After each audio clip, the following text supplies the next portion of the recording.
Hey everyone, welcome back to another Thanksgiving. great way to start clearing my voice. Another Thanksgiving live stream. That's what we've been calling these things because it's apt. It's been 5-6 years now since we've done this. You're like, Jason, why are you wearing a bathrobe?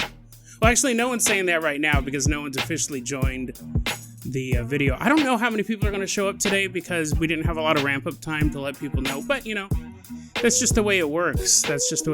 It was pretty weird break time, but yes, to my one viewer who's showing up, I am wearing a bathrobe because I just got out of the shower. Now, just to be totally clear, I am wearing pants. Hey, little Louie. Hey, thank you, little Louie. Loves the show. Hello, Brian Lutike. Thank you guys for showing up. I just got out of the shower. My hair's dry because I washed with a shower cap. And I put on pants just to be decent. I put on pajama pants. I'm not. Oh, hey, okay, Brian Blackwood. We talked about you on a recent episode. Glad you swung on by. Conspira Sam, welcome. I just had to get out of the shower real quick. I did wash up, and then I just put on pajama pants because my legs are a little wet, and I don't want to ruin a pair of actual pants. Instead, I would ruin my pajama pants.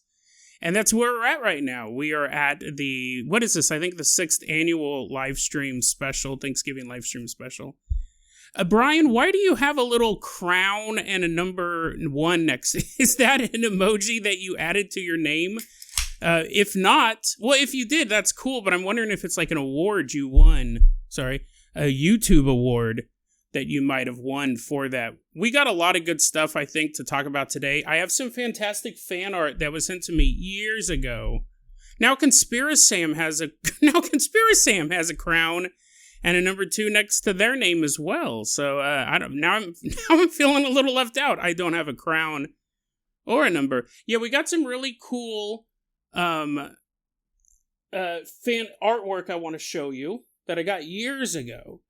And then some other stuff, we'll talk about. We do a lot of question and answering stuff. I just got my hair cut the other day, and I don't like it. I got it cut for the Ghost Conference, and I said, give me a Viking cut. And I'll be honest, the barber was kind of in a hurry, and I knew he was in a hurry because he said at the end, hey, if you want some more cut off the top, come back. Why don't you just do it then? Just do it now while I'm sitting in the chair. And it is kind of long on the top, and I got little cowlicks and everything. Hey, Radio Rudy.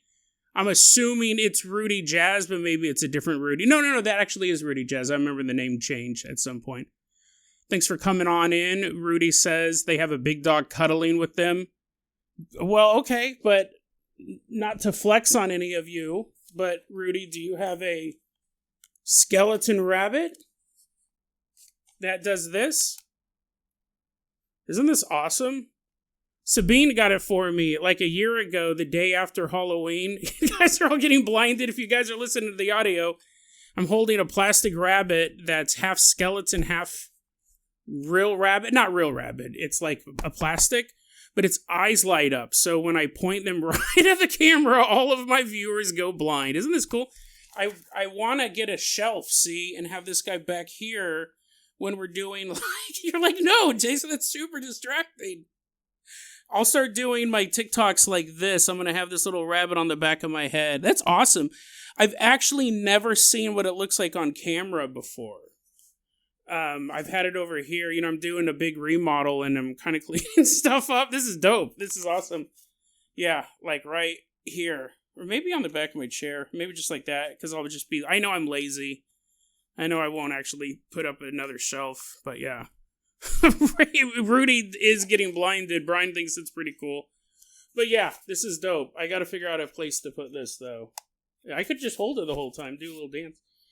We're doing a big remodel, so I'm getting rid of a bunch of books. Books, I always say this with books.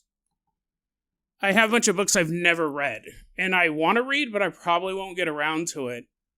And I look at my bookshelf and I go, you know what? I might read that book someday, but it'll bring someone joy today. If they read that book, they'll get joy out of it right now. Here, let me go grab some of them. I'm gonna get up. You might see more of my chest than you had expected to, because wearing the bathrobe. Conspiracy Sam, I saw your email the other day on Discord, too. I will get back to you on that. I know you've emailed me before, but I want to talk to you about that. Let me grab some of these real quick. So, I don't know. I mean, this isn't, like, super important. Yeah, it's not super crazy. I know you guys are you're going to bring out some Your Fetish and You book. No, it's just stuff like, my mom got me this book, Death in the City of Light. A serial killer in Nazi-occupied Paris. Sounds awesome. Like, it's a true crime. My mom hates true crime, and she read this book as part of book club, and she loved it. I've had it for probably like 10 years. It's been sitting on my bookshelf. I think someone would read this today. But it's funny because I really do want to read this book, but Geek Love, my friend Lana gave me this book, said she almost threw up reading it. I mean, how have I not read this book yet? I guess it's about circus freaks. I've had it for probably like 8 years. Excuse me. I got these Mad Magazine books. You're like, oh, it's kind of a de-escalation. I bought these at a used bookstore, and I was like, oh, I love Mad Magazine. I'm reading the books. They're like jokes about Nixon. They're hella old. But, I got them, and I read a little bit of them, and I chuckled, and they've just been sitting on my shelf. What was the other one? Oh, yeah, this is the funniest. So I got this a long time ago. It's the NFL Guide to Physical Fitness. I got it to help with my workout plan, and it has, like, little, like, sketch drawings of people doing this. This is back before photographs were invented. They just drew picture people, little line people. And, with working out, you kind of figure out the exercises you want to do and just stick with those. So I'll donate this book away, but what's funny about this one is it's this guide to physical fitness is either, I'm pretty sure it's covered in chocolate. So there's all these chocolate stains across the book that says the NFL Guide to, I think it's chocolate. It could be old blood, but I think it's chocolate. Which is just funny because you can imagine somebody reading this book. They're like, well, the previous owner ate a lot of chocolate. So apparently they needed this book. This book was printed in 1965. So somebody could use this book today. So there's an NFL coach out there right now whose team keeps losing, and they don't know why. And if they had $1.95 in the year 1965, they could have bought this book. But now they can get a chocolate-covered one instead. So those are the type of things. I have so many books like that. Dozens and dozens. Probably like 30 or 40 books. Stuff I want to read. Stuff that's been highly recommended. Never got around to it. I used to read these all the time. These Simpson collections. Where it's just like the best jokes, the plot, the sketches from episodes. And it's funny, they stopped making these at a certain point because they couldn't keep up with the show. This one book is seasons 11 through 12. I think they got up to like season 15 and they're like, forget it. Forget it. The show's never ending. We'll never catch up. Human Replica, thanks for swinging on by the live stream. Good to see you. HMIDI. Sorry, I think I always do call you HDMI. Oh no, you're usually a printer. DeskJet. HP 420cc? Welcome, either way, welcome into the show. Dutch printer here. Yeah, I put that right in the name. He's going to bed, but thanks for swinging on by. Have a happy Thanksgiving. Everyone have a happy Thanksgiving, not just him. Yeah. And Human Replica is Michelle Morningstar, Brian Blackwood's partner in rhyme. They write books, but maybe some of the words rhyme in those books, so that is an app. Michelle and Brian I've met quite a few times at the Ghost conferences, and I think we're friends at this point, right? Maybe not. I think we're friends. No, I do think we're friends. We went to the Ghost conference in Port Gamble together, and I didn't tell Brian and Michelle this. I didn't tell you guys this. It almost seemed, I didn't even mention on the show when I said, hey, I went to the Oregon Ghost Conference, or the Port Gamble Ghost Conference, because sometimes things happen Thank you for the donation, Oh, I gotta get my list for the shout-outs. I'll write it on this. It's funny, I have an uncashed check from, I'm not going to show you the account number, but from the Oregon Ghost Conference, I never cashed the check. Not because I'm a baller, but just because I'm super lazy and it was a year ago. HPCC Printer Man. Shout out. Thank you so much for the donation. Enjoy the turkey meat. I hope it's halal. And then a little happy face with a little bead of sweat. I don't know if that's like, I don't know why that happy face has the bead of sweat. Oh, here, I can do this too. We were at the Port Gamble Ghost Conference. I was sitting next to Sabine. We usually sit up front, but we showed up late, so we were kind of in the back in the center, but not all the way in the back. And Pete was giving a presentation at the last minute because the speaker had fallen ill, wasn't able to be there. So this was the last day of the conference. And I don't even remember what Pete was talking about. It totally took me out of the speech. But me and Sabine are sitting there, and as he was talking, there was a break in whatever sentence, right? It was just like, there was a brief pause. Me and Sabine both heard a man's voice play out, and it sounded like a recording. It sounded like it was a voice that had been recorded, and it was right behind us, but it seemed like it was a little bit up in the air, not like floating around. See, that's the thing. It's like, it's hard to even describe, and it sometimes when you talk about that paranormal, you go, is this too routine? You know, because I didn't see Slimer, so I'm not going to discuss it. Me and her and I both heard a voice say a phrase. It was just like a normal phrase that didn't stick out. In fact, we couldn't really even tell what it said, but it said something in English, and Sabina and I looked at each other because it wasn't coming from the front of the stage. It didn't sound like just somebody talking. It sounded like a recording of a voice, and it sounded like it was right behind us, and we kind of look at each other, and then we're looking around, and I'm like, what? And I go, did you hear that? And she goes, yeah, I totally heard that. What did it say? And I go, I don't know. And I started looking at other people in the audience to see if they reacted to it.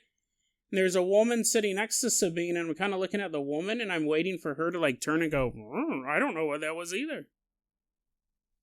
But she never did. And me and Sabine kind of looked at each other, and I didn't bring it up to Pete. I don't know what it was. I mean, the obvious answer would have been a technical malfunction with the speaker system. But nobody else heard it. In fact, after the presentation, Sabine and I sat there and we continued to talk about the voice. I looked down, Brian might have an answer for it. Brian has typed something in. Her and I were talking about the voice, and I looked over at that woman and I go, did you hear anything? And she goes, no. Why were you staring at me? I just noticed you kept staring at me. And I go, oh, yeah. I mean, because I was staring at her, right? And that's why she didn't react. She was like, why is that guy looking at me? Why won't he stop looking at me? I'm just going to look straight ahead. It could have been nothing. Absolutely could have been nothing.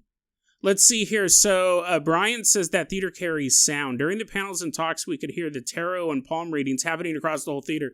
So there you go. It could 100% just have been something like that. It did sound like a recording, but it could have been someone playing an EVP from across the room. Who knows? But that's another reason why you didn't like... I stopped the conference. I'm like, everyone, shut up. I just heard something. You know, you don't want to step on anyone's toes or, you know, talk about it in the podcast and then get a single comment from Brian going, oh, that happens all the time. Because it 100% could be true. They're in there from open to close. Brian and Michelle, they have they're book publishers as well as authors. Unquiet Tomb is their book publisher. So they go to a lot of these conventions. They have a table set up. If I remember correctly, Michelle's also a graphic designer. She's done the covers for the books, and I think she won an award for it. And Brian also is a fragrancer. So he's developed his own scent called Blackwood, which I actually really liked. I said I was going to pick some up, and I didn't. And for the past couple days, honestly, I need more cologne. I should have bought that stuff. Let's take a look here. Looking at some of the notes here. Yeah, Rudy says if I took Adderall, I'd be unstoppable, as in I could read everything. I think it would honestly probably just make me normal. I think I'm probably, because I drink a ton of caffeine, it does nothing for me. Stimulants tend not to. I used to use mini thins in not in high school. I used to use mini thins in college, which is just pure ephedra. They banned it because people were making it to make meth, but you could just buy it at the gas station. You could buy a bottle of 50 mini thins for like $5 maybe. And back then, you're like, $5? That's super expensive. It was like 1997. $5? What am I, Scrooge McDuck? It wasn't until I actually never could swallow pills when I was a kid. I hated swallowing anything except food. So the doctor would always prescribe me pills, and I'd be like, I'm not eating that. I'm not putting it in my mouth. I'm not swallowing it. So I'd always have to get liquid medicine, and then eventually the doctor's like, no, you have like this disease. It's going to kill you. You got to swallow these pills, and I refused to. So we had to crush them up and put them in my ice cream.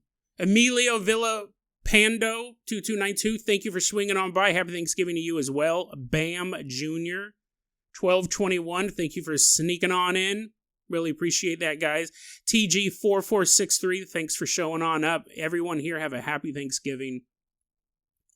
Bam Jr. 1221 says, every day is a good day to give thanks wherever you are and also to get spooked. John Smith, thank you for swinging on by. Glad to have you guys here. This is awesome.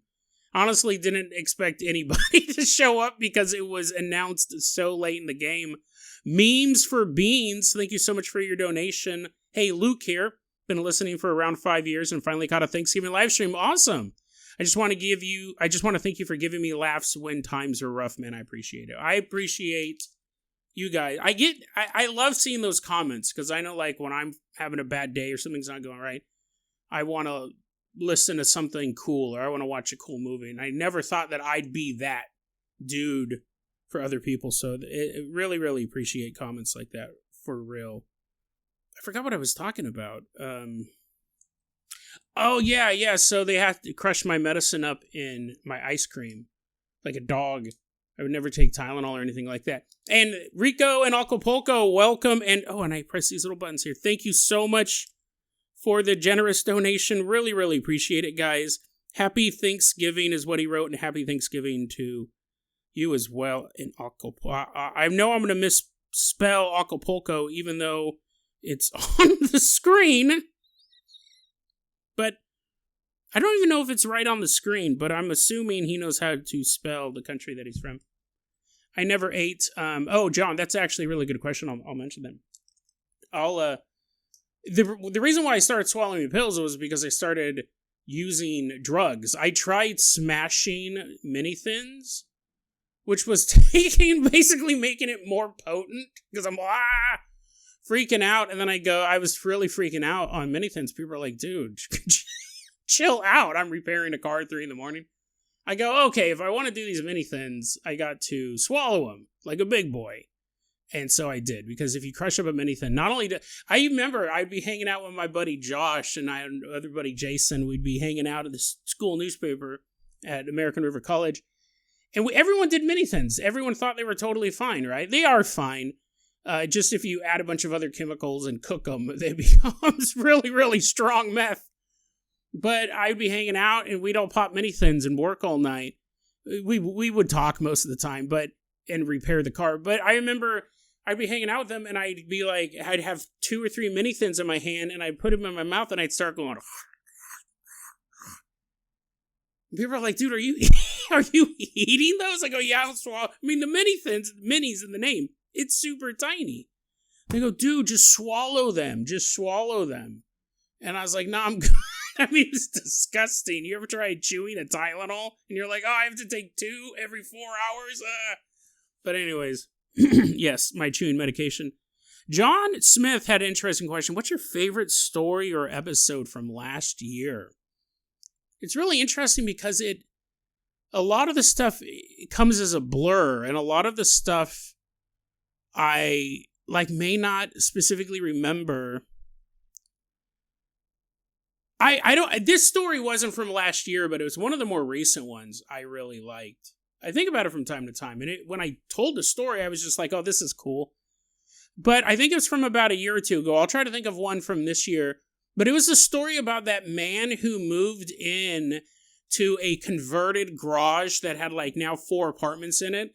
And there was a big, giant, like broad-shouldered ghost that was haunting him, like standing outside of the shed. He could see this guy through his window from time to time.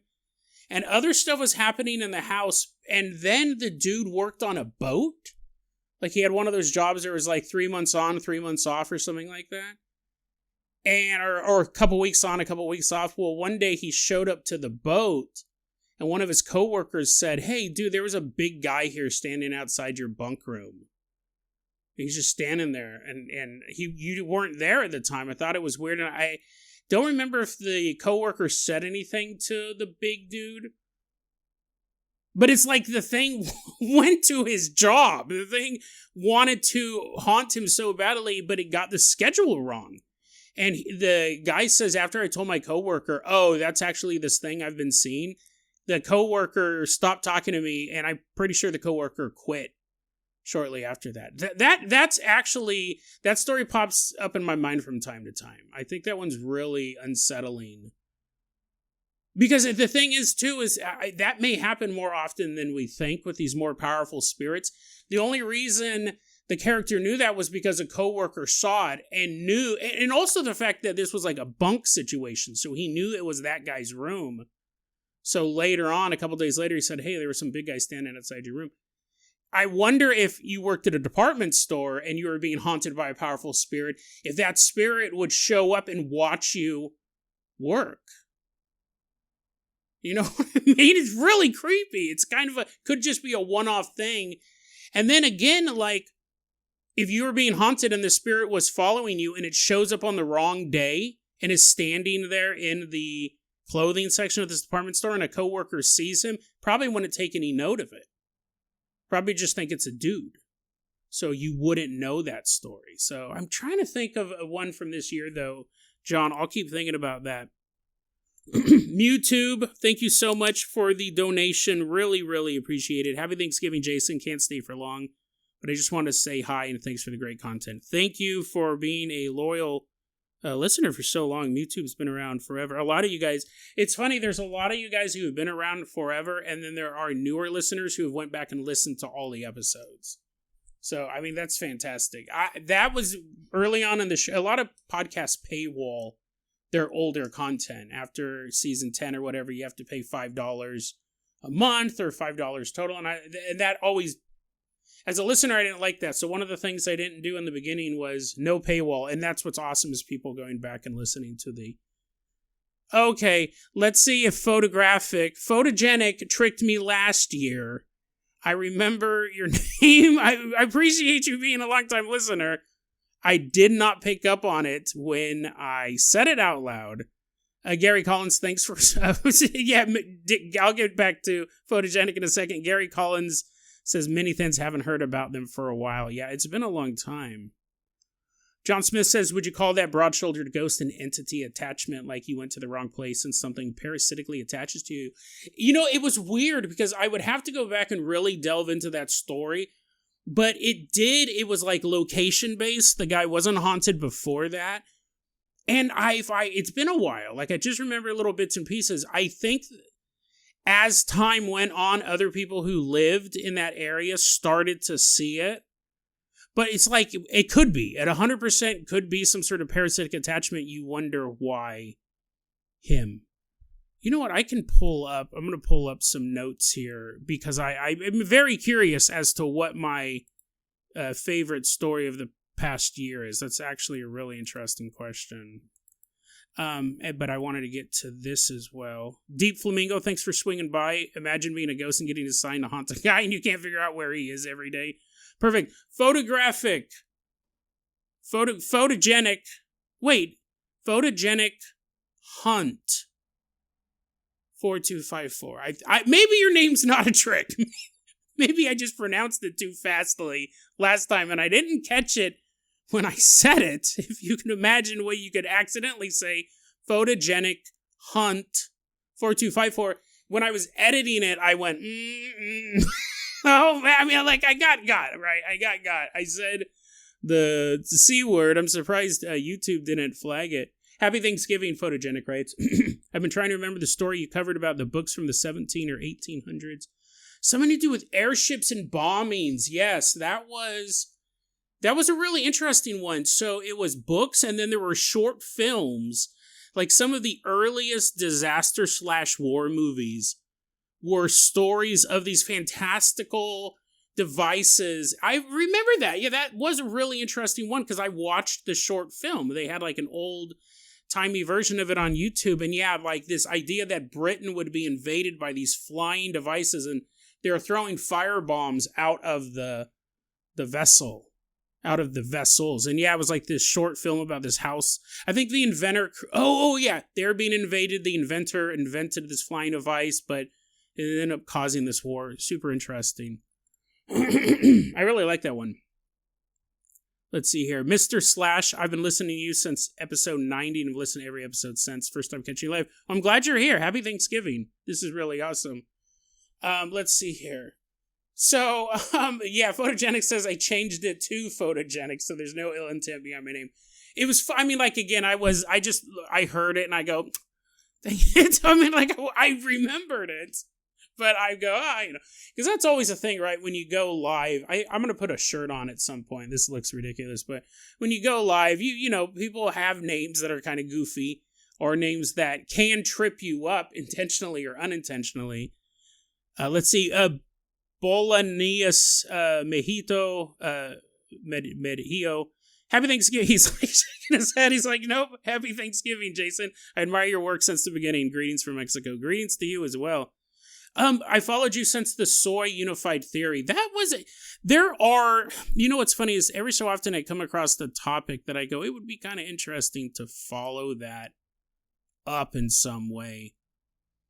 But, you know, it's like I would like to redo Sam the Sam Down Clown episode. It's so chaotic.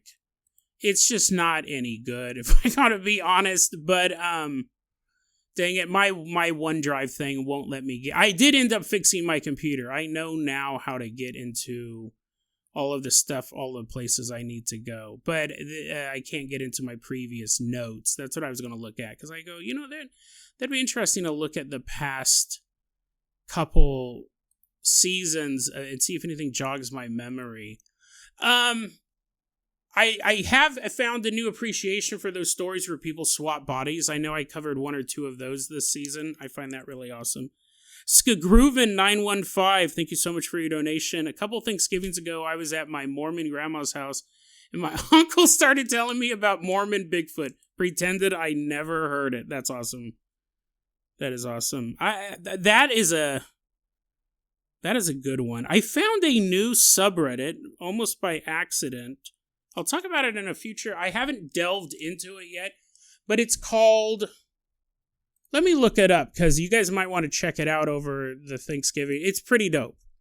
If it is what I think it is, because right now there's only like 11 members, and it just opened up a week ago.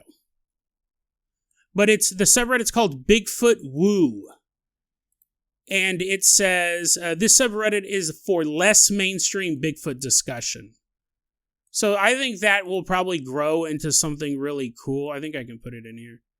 That would be cool if that like grows into, something that does have more of that Mormon Bigfoot. Yeah. Bamber Jr. Bam Jr. puts another variation like Mike, and then Hawk. That's another nice trip up for live streamers. Let's see here. Radio Rudy has an interesting question. I always wondered on websites like Real Raw News, would it be a good idea to leave troll comments? Because sometimes I want to mess with these folks, but I don't know if I should. Skagrooven915, thanks for that donation. Put a little icon on that. You know, it's interesting. I do see trolls on there. They just immediately get downvoted, and nobody cares. Like, Real Raw News is one of those groups that you can troll them if you just want something to do with your day. Or you can try to fight them with logic. Move my prescription bottle. I adjusted my camera, and all of a sudden a bunch of stuff came into view. I'll move all that. What are you moving, Jason? Is that more drugs? I see a bunch of white pills over there. No, they're not drugs. If I told you what they were, you'd probably go, oh, I wish they were drugs in the prescription bottle here. If you're watching the video, you just saw something. I got to put a shirt on. This is ridiculous. I have a pill bottle, right? And I want to move it. And if you notice, you're like, what was he doing? If you're watching the live stream, I immediately look to my right for somewhere to put it, but there's nothing here. And then my instinct was to just to throw it on the floor. Actually, like, my arm started doing a cocking motion, and I go, oh, no, people are watching me. I probably shouldn't throw. It's garbage. It's like, Jason, you throw garbage on the floor? No. Technically, I wanted to throw it on the floor if there was something here, but there wasn't. So I was going to throw it, like there's a box there that's empty. I was going to throw it in there. I'm putting a shirt on. This is ridiculous. Give me 1 second. I feel so exposed. But, yeah, when I come back, it's going to take me. Whatever. Oh, yeah, maybe I'll put that on. When I come back, I want to show you some fan art that I got probably 5 or 6 years ago. So, it's still kind of wet. That bathrobe didn't do anything. I mean, I guess the bathrobe's job isn't technically to dry you off, but you think it should do it. It's cloth and it's on me. Okay, let me put on my jacket. What was I talking about, too? I forgot. Yeah. Okay. Oh, yeah, really raw news. Someone said, Bam Jr. said, don't feed the flames. I mean, they'll just ignore you. There we go. Got the chains out. Got my Chucky jacket on. No context whatsoever. Thanks for swinging on by. Thank you so much for all the entertainment. Enjoy your holidays. Enjoy your holidays as well. Let's take a look here. Jason, okay, so SK Groovin SK. Yeah, he says, I don't know why it added Groovin 915 to your name. That is pretty weird. Utah Spice, thanks for swinging on by. Happy Thanksgiving to you as well. Let's see here. Yeah, I had to get rid of the robe. Rudy says you don't have to put a shirt on. Nah, I think it's helpful for everybody. Let's see here. There was... Oh, fan art. So a long time ago, he sent me 2 copies, and they've just been in storage. And I got one framed. Well, framed is probably not the best way to put it. But this, I got this a couple years ago. So if you'll... There's chocolate on the back of it. I don't know how that got there. I mean, I'm assuming at one point I was eating chocolate and handled this, but here's the thing. I don't eat a lot of chocolate. I don't like chocolate that much. But anyways, isn't this awesome? So I'm going to take this and get it scanned at the local library so I can use it as fan art. It almost has to be used as like 4 different fan arts. So what this is this is very similar to what Jonathan did right here, which shows things from different episodes, right? We got the Carpenter Copter, the Arby's, of course. No, it's like on there and I'm like, gross. Every time I look at it, I'm gross. Sexy Alien, I have my Robitussin cough syrup. It's a fantastic piece of art. We see a Bigfoot back there, and I think he's materializing, if I remember correctly. Or maybe he's just walking. We got a solar plexus clown glider, and when I tried to explain to my mom what was in this painting, and I got to that, she thought I was a crazy person. But anyways, she always kind of thinks, it's not just that. You're like, Jason, it's not just the snake. So this was sent to me a while back. He keeps changing his names. So I think he goes, I don't want to mess it up. He keeps changing his name. But this is the guy who did the art. You know that really cool stylized pencil-lined skull. It might have been one of the first... It was one of like the first 3 or 4 pieces of fan art. John from Scar Group was his original name. So yeah, Here we have the Bogdanov. They're dead now. We have Esoteric Hitler. We have the Loveland Frog, because he has a little wand. This is all stuff from early episodes. Here is Mike Pence clones. We have a alien jellyfish eating a fish. We got the black cube on Saturn. This is all stuff.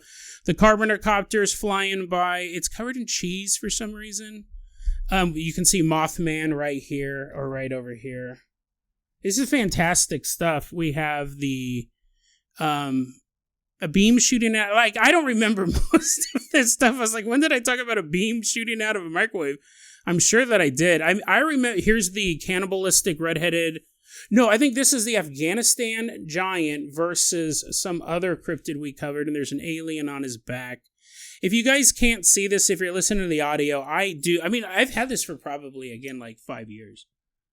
And so I feel like I want to scan it in as multiple. And there's a naked Mike Pence, right, fresh from the cloning facility. This is the story I did about the cars. I think it was in Romania or Eastern Europe. They would drive around picking up blood. Chester Cheetah in a Mexican bathroom. I mean, it's really awesome. And I've always felt bad that I know Bola Aeneas goes, Chester Cheetah, that was first thing he noticed.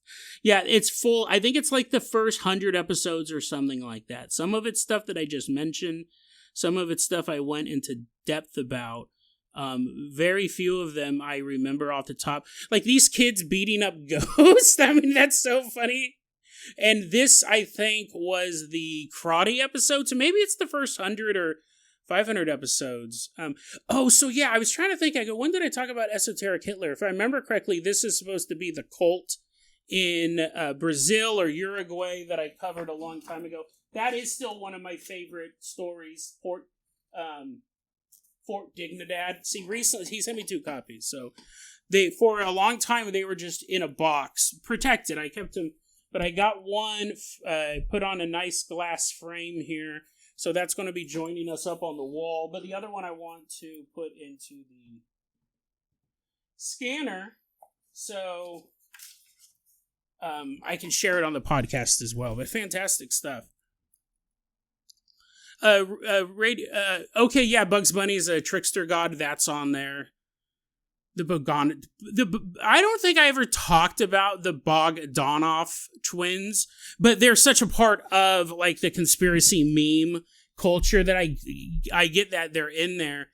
And maybe I did mention them because, again, a lot of those early episodes, a lot of times I've been meaning to bring this up. I think I talked about it more than I actually put it in. A lot of times I talk about stuff and I edit it out before it gets to the end. Rudy's going to hate that I brought this up. Rudy had a question saying, speaking of a cryptid, how long... Welcome to Mr./4. Welcome to the Fluffle. Let me get you on down here. Thank you so much. That is the YouTube membership, if I believe. So all of these names I'm writing down are for the shout-outs. You guys will get shout-outs, and you'll be flying the Carpenter Copter, provided I don't lose this list. Good question. Rudy says, if we made up a cryptid, how long would it be before people started seeing things? Easy answer. There's a lot of people who think that the Klickitat ape cat across the river is made up. And I'll do that, Mr. Slash. Mr. Slash, sir. Hey, Alex 4M Austin. Thanks for swinging on by. Printer HMIDI said don't lose that list and find it 5 years later. I'll try not to. That's been a problem. A lot of people believe that the Klickitat ape cat is fake, but I do think that whether or not it's real or fake, people will start seeing it. People who have no idea of that story will say, dude, I saw something really weird in the woods over there. It looked like a big black cat. I don't think it takes long. I think it either, if it's totally made up, a tulpa takes place, or you could even say misidentification too. If people hear the story, they're more likely to see it. Because, they may see something and think it's a big black cat. But, interesting question. The Chupacabra is one that I've always been super suspicious of. I've heard, and that's a book that I've been meaning to read, called Hunting the Chupacabra or Chasing the Chupacabra. It talks about how that legend was invented. There was a mentally ill woman who was obsessed with the movie Species. The first Chupacabra sightings were from her. There were none before her. But I really need to dig into that book and verify all that stuff. But a bad question is, Rudy hates it when I bring this up. I was going to do a follow-up on this on the show, and I go, okay, so how many times did I talk about this beforehand? And I think I talked about it more and then edited it out for time or for content. It's really hot with this Chucky jacket on. Is that too loud if I turn this fan?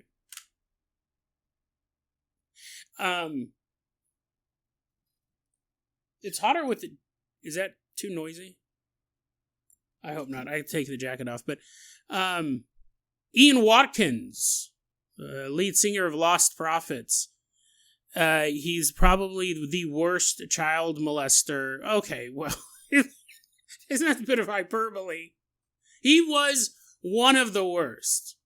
One of the worst. We talked about him officially one time on the show. I actually can go through the website, deadrabbitradio.libsyn.com, and I can put in words for search terms, and it'll pull up all the episodes where that is referenced in the show notes. Ian Watkins, a member of a band called Lost Prophets, got arrested for drugs. This has happened in the mid-2000s. And when the police were searching through his devices for proof of that, they found extreme child pornography. It turns out that he was having sex with kids himself. He was arranging with his fans to have sex with their babies, literally. And he was thrown in prison. Well, he died a couple months ago. Yeah, Memes for Beans just said, yeah. I almost, because I thought that I had actually talked about it way more on the show, I thought, well, I should talk about this now. Kind of a wrap-up of that story. Yeah, he was murdered in prison. I believe he was murdered. I don't think it was suicide. So, yeah, just interesting. I mean, he's a monster. He's an absolute monster. I guess that he said he was in fear for his life. Yeah, probably. He ended up getting stabbed. He was, before this, he was being shook down by different criminals in prison because, they don't care for him either. And then he died. So, yeah, but then when I was like, oh, I should do that, and I started doing some research on it about, just basic stuff where it happened, the murder and all that stuff, because I knew all that other stuff before, and I go, I only talked about it one time. So instead, now that I'm thinking about it, I'll talk about it on a Thanksgiving live stream. People are like, hey, how did that YouTube thing you were watching go? And they're like, no, man, it went good until he said Ian Watkins. Yeah, what'll happen, this happens a lot on the show. You used to be able to tell it was happening on the live episodes we used to do, and those were a lot of fun. I really missed doing those live episodes, but that definitely wouldn't have worked out with the new schedule. A lot of times I'll be telling us, can you guys, am I here? Am I back? It looks like, yeah. That might have been YouTube because what I was talking about. Alex 4M Austin, thank you so much for your donation. Really appreciate it. Happy Thanksgiving. Love you, Jason. Love you guys too. It's so funny because on a recent episode, I ended it by saying, I love you guys.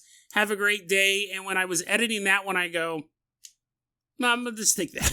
I don't know why I took it out. I just had this, I go, because I've said it before on this show, but I remember when I was listening to it, I go, maybe it was because it sounded like it was just thrown in there as I cleaned my ear on the live stream. Alex 4M Austin, thank you so much for your donation. Brian said the Ghost of Ian Watkins. Oh, and so did Deep Flamingo, the Ghost of Ian Watkins. Blitz Neo, thanks for Deep Flamingo did not. He's like, what? I didn't say anything about the monster. Deep Flamingo did not mention Ian Watkins.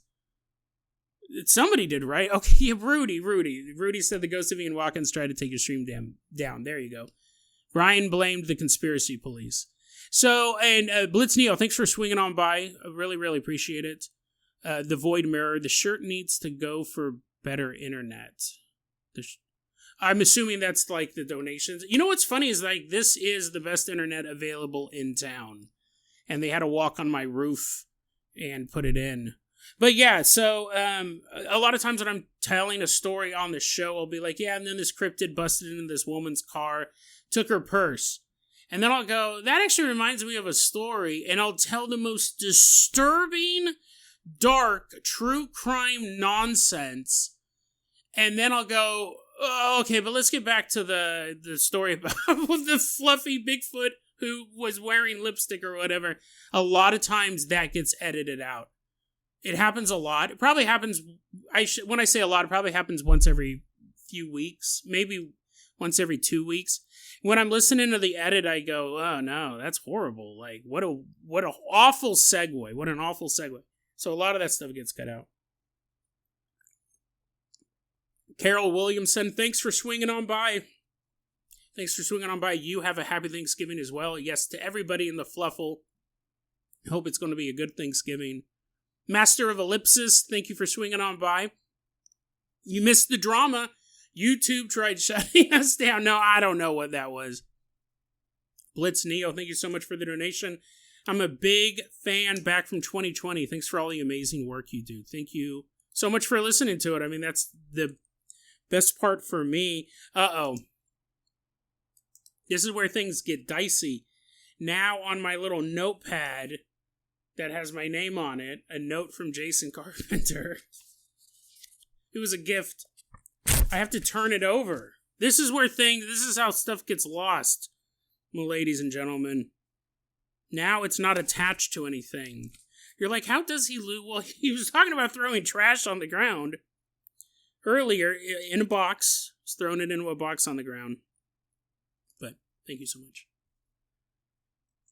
Jason, is the Dead Rabbit After Dark project folder still around? Like, do you still keep those really disturbing stories? I do. I actually think it's bookmarks. They're like, damn it. Because now he's looking at him. They're like, don't bring that stuff up. Yeah, Dead After Dark. This is some crazy, like, I mean, this is a headline. As John gets crucified. This is a headline from an article from 2022. Thruple, so it's like three people. Thruple accused of torturing, killing, and eating women to get off. From the Daily Beast. So it's just crazy. So you're like, that sounds like normal Dead Rabbit Radio. No. The detail that they go into is really insane, especially for like a mainstream article. I mean, looking at these headlines, I will not even read you any other ones. They're so bad. And again, this is all like mainstream. This is truecrimenews.com, Yahoo, Daily Beast, Crime Online. Some of the worst crime story headlines you'll ever read. I will ruin your day if I read another one. Like, I'm looking. I keep looking. No, they're horrible. You know what's so funny, though, John? I totally forgot about Dead After Dark. I should do that. And you're like, John, they're like, where's John live? Let's talk some. No, I totally forgot about Dead After Dark. Now that I'm only doing... Because, see, here's the thing. I've talked about other projects I want to do. Now that we're down to 3 episodes a week, which has been very, very thankful that you guys made the 3 days a week possible. Because honestly, I thought like this, it's just going to ruin the show. It's going to fall apart. And here we are, just all celebrating Thanksgiving together. Like, I didn't know what the reaction was going to be. I would like to do other stuff. It won't be daily. Definitely not. Even if I did Dead After Dark, I don't think I'd make it weekly. I think I would do a Dead After Dark episode every 2 weeks or maybe once a month. Like, I don't want to get into that grind. I want to stay focused on Dead Rabbit Radio, do my true crime TikToks, because that takes like 5 minutes a day to do. I don't want to then also have now a new weekly podcast. I'm thinking something like every 2 weeks, have a disturbing... It's like, it's 2 weeks apart, because after you hear an episode, it totally ruins your life, and then after 2 weeks, you're like, oh, man, I'm finally getting over that horrifying story. Oh, look at a new podcast episode. Click. The Dorkosaurus Rex, thanks for swinging on by. Blitz Neo says, love the recent episodes, but I do miss some of your darker episodes. Really like stuff like Baby X. Baby X is a fantastic story. Like, I bring that up from time. Imagine my Thanksgiving. No, I'll always hear people kind of talk trash about Satanic Panic and go, it's all made up. And I go, it's not. A lot of it exaggerated, sure. But stories like Baby X, like, how do you explain that? How do you explain Mark Dutroux? Bulla, Anais, Medio, thank you for joining the Fluffle. Really, really appreciate that. I'm going to get you down here for a shout out, and I will try to pronounce your name right, which is a struggle for me. It's interesting. When I saw Brian, Sabine always makes fun of the fact that I can't pronounce words right, which you guys are fully aware of. And Goblin. She always makes fun of me because I say Goblin. And she goes, first off, you talk more about goblins than anyone else I've ever met. She goes, it's not Goblin, it's Goblin. Goblin. I was like, whatever, it's Goblin. So when we ran into Brian at the Ghost Conference, he had heard a recent episode I did about Green Goblin. And we were joking about me not being able to pronounce words. And Brian goes, it's funny because when you were doing that recent episode about the Green Goblin, you pronounced it correctly. And I thought that you had finally figured out that you weren't saying it right and really focused and struggled to get it right. And I go, what? No, that's not it at all. I think that I'm pronouncing Goblin right. I go, and I didn't even pick up the fact that I was pronouncing his name differently. And I told Brian, I go, I think I say it differently because that's a proper name. He's Green Goblin. He's not a goblin. He's Green Goblin. So I think my brain goes, oh, no, that's his actual name. You've heard people use that name in movies. He's Green Goblin. But if a goblin came in right now, he'd be gobbling up. I want to make a game called Goblin Goblins. Don't know what it's going to be. But it would probably be if the kids are like, what? How do we say this? It's a language game. You try not to mispronounce the words. The darker episodes, yeah. That was something I honestly missed. Like I forgot who said it earlier. I apologize. But about the airship episode. That might have, I don't remember who that was. Someone brought up the old airship episode. I like every once in a while throwing in a really cool story that's not paranormal, not conspiracy, not true crime, just interesting. And that was, I used to do more disasters, but I liked those ones about like the South Korean subway fire. I did that episode. It was the 5 guys who fell from the highest jump during World War II or something like that. I really like stuff like that. I really like those kind of one-off weird stories that aren't... I love the paranormal, conspiracy, true crime, don't get me wrong, but I'd like to throw those in every once in a while, but again, it has to be cool. I have one right now that all the notes, it's ready to go, about a guy who escaped from a POW camp in Vietnam. It's gross. That's one of the main reasons I want to tell it, because it's disgusting. If it's really cool, I got it all typed up and I go, oh, we got this other stuff, we got these ghost stories. But I do. The darker stuff I kind of missed. The Boy in the Dishwasher I thought was a really, really good story. And I don't always say, but I try to say story because the way I present it, I don't remember if the episode's any good, because I don't remember how I presented it, but I remember the story it's based on, where I got the information. Boy in the Dishwasher, Baby X.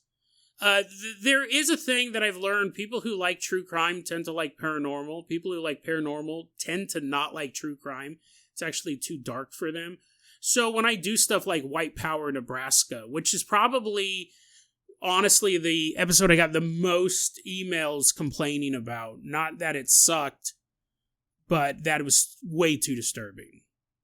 And they said you gave a warning in the beginning, but you give warnings I rarely give out a warning, so when you hear it, you go, okay, I'm going to take this seriously. If I did it every episode, it would just be noise. And I got a couple of emails. A couple of people reached out to me and said, dude, you gave a warning saying this episode's intense, and it was one of the darkest things I'd ever come across. So I got so many emails within the first maybe 24 or 48 hours of that episode coming out. I added on another warning. Actually went in, recorded a new warning, and re-uploaded the episode saying, guys, listen, this episode is really, really disturbing. So just be aware of that. It was no longer that's dark. Because you do, I think, kind of start to fade that out. Let me go back here real quick. Nikolai, Dorkosaurus Rex, thanks for swinging on by. I know I said hi to Dorkosaurus Rex, but I didn't know that was you, Nikolai. Thank you for swinging on by. Happy Thanksgiving. Let's see here. Yeah, the dark episodes were good. Well, thank you. Dorkosaurus Rex says, an orphan without any family and therefore no Thanksgiving for him. But your live streams has always filled the void for me. That's what I'm grateful for. Well, I appreciate that. Being part of the Fluffle, I think, I love that name. Group of rabbits. I'm glad that people feel that way. Again, it's not something that I ever, expected. I just, was recording cool stories that I thought were cool, and people have really, really have been digging it. Let's see here. Yeah, John says with the schedule, they're talking about the schedule change that I brought up a bit earlier. Yeah, Fabulous Killjoy, thanks for swinging on by. Happy Thanksgiving to you as well. Yeah, I'm glad that you guys reacted really good to that change. Bullianus is a Simpson reference in the dub. I wonder what it means. I'm going to put a little note here. Here's the thing. I'm going to write Simpson reference underneath his name, and then when I find this list 5 years from now, I'm like, well, what does that mean? Let's see here. Yeah, we're talking about Ed. Drawing till the casket drops, so thanks for swinging on by. Happy Thanksgiving. Connie Chungus. Happy Thanksgiving, Jason. Hey, guys. Connie. So we went over this earlier. Does this look familiar? Connie is a friend of this artist. I finally... what? How long have you had that for? I got it one framed. So we're going to do one for the show art. And then this one's going to go back somewhere here. Maybe. I mean, stuff's probably going to get moved around, but I've kept them. I always was like, dude, I need to do something with those. Someone went through all the trouble to make that for me 5 years ago. And here's something that might blow some of your guys' mind. Oh, actually, no, this won't. Well, whoa, what was that? Lost media? It was obviously a photo of something. Piro the Genie, I think I can probably find it in the... So what I do is, I always go to deadrabbitradio.libsyn.com, and I'll type in what I think is the... a word from either the title or from the episode. Let's see here. And I think the episode ended up not being called White Power Nebraska. The episode's called The Madness of Michael. It's episode 1004. So you can pull that up on YouTube. Episode 1004. If you're like, Jason, we don't want to listen to it. We don't want to listen to it. We were asking for it so we could mass report it. Yeah, seeing if I could pull it up here. Dead Rabbit Radio, episode 101. That's the other thing. There's so many episodes. Even YouTube's like, no, we're not even going to try looking for that. What are you talking about? You know what? I wonder if it's not on YouTube. Because there are episodes that I go, I'm not even going to try getting this one on YouTube. It might only be available at that link there, or any podcast app. Pierre the Genie, thanks for swinging by. Happy Thanksgiving. Let's see here. Yeah. Gary Collins, thanks for having the live. It's what he says to. We're watching each other's live right now. Happy Thanksgiving, ladies and gentlemen. I haven't got a show in a while, and it was good to see you doing well. Thank you. Yeah, it's funny because I get that, right? There's podcasters or even television shows and stuff that I'll watch for a while, and then I stop, and it's not that you stop liking it. It's just that either you don't have time for it or you're just not in the mood for it. I'm totally fine with that.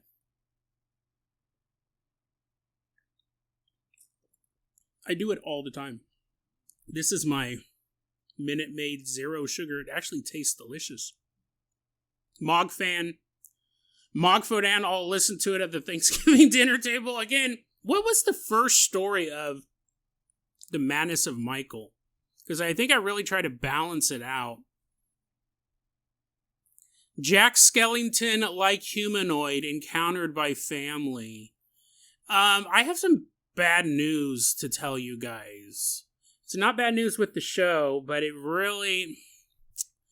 It's a kind of a... grinds my gears, burns my eggs. And I don't know why they did it, but so Phantoms and Monsters did a full site overhaul. Their website used to look very HTML, very mid-2000s, and now they've done a complete overhaul. Don't get me wrong, the website looks fantastic. But it broke all their links, which means every story that I've ever covered from Phantoms and Monsters, I now have to go to the Wayback Machine, find it, and post the archive version of it. What sucks is that, so a lot of times I try to build my notes so 10 years from now, someone can look at a story that I covered in the beginning. But I don't always like archiving website notes because then it takes away views and possible revenue dollars from that website. So the safe thing would have been this entire time, every time I put up Phantom and Monsters link, is to have underneath it the archive link, and you could click on that one instead and it would be there forever. I do that for Reddit posts because they're so ethereal. They can disappear at any moment. But I don't do that for mainstream sites. I try not to, because I want people to go to those sites. We actually had a couple sites shut down recently. Longtime listeners of the show know that I used to cover Anom Alien. They haven't posted since September 10th. And what was the other one? There was another website, big paranormal website that recently went down. I mean, it's still up, but they're not producing new content, so... Yeah. Was that someone mentioned Bigfoot's dong. Is that on this poster? You're like, Jason, wow, it's pretty fast reflexes. You're like, Bigfoot's dong, I better find it. Or are they just making a reference to Bigfoot having a big wiener? That was an episode we did a long time ago. Yeah, Polybius, that's in this. It's sucking a kid in.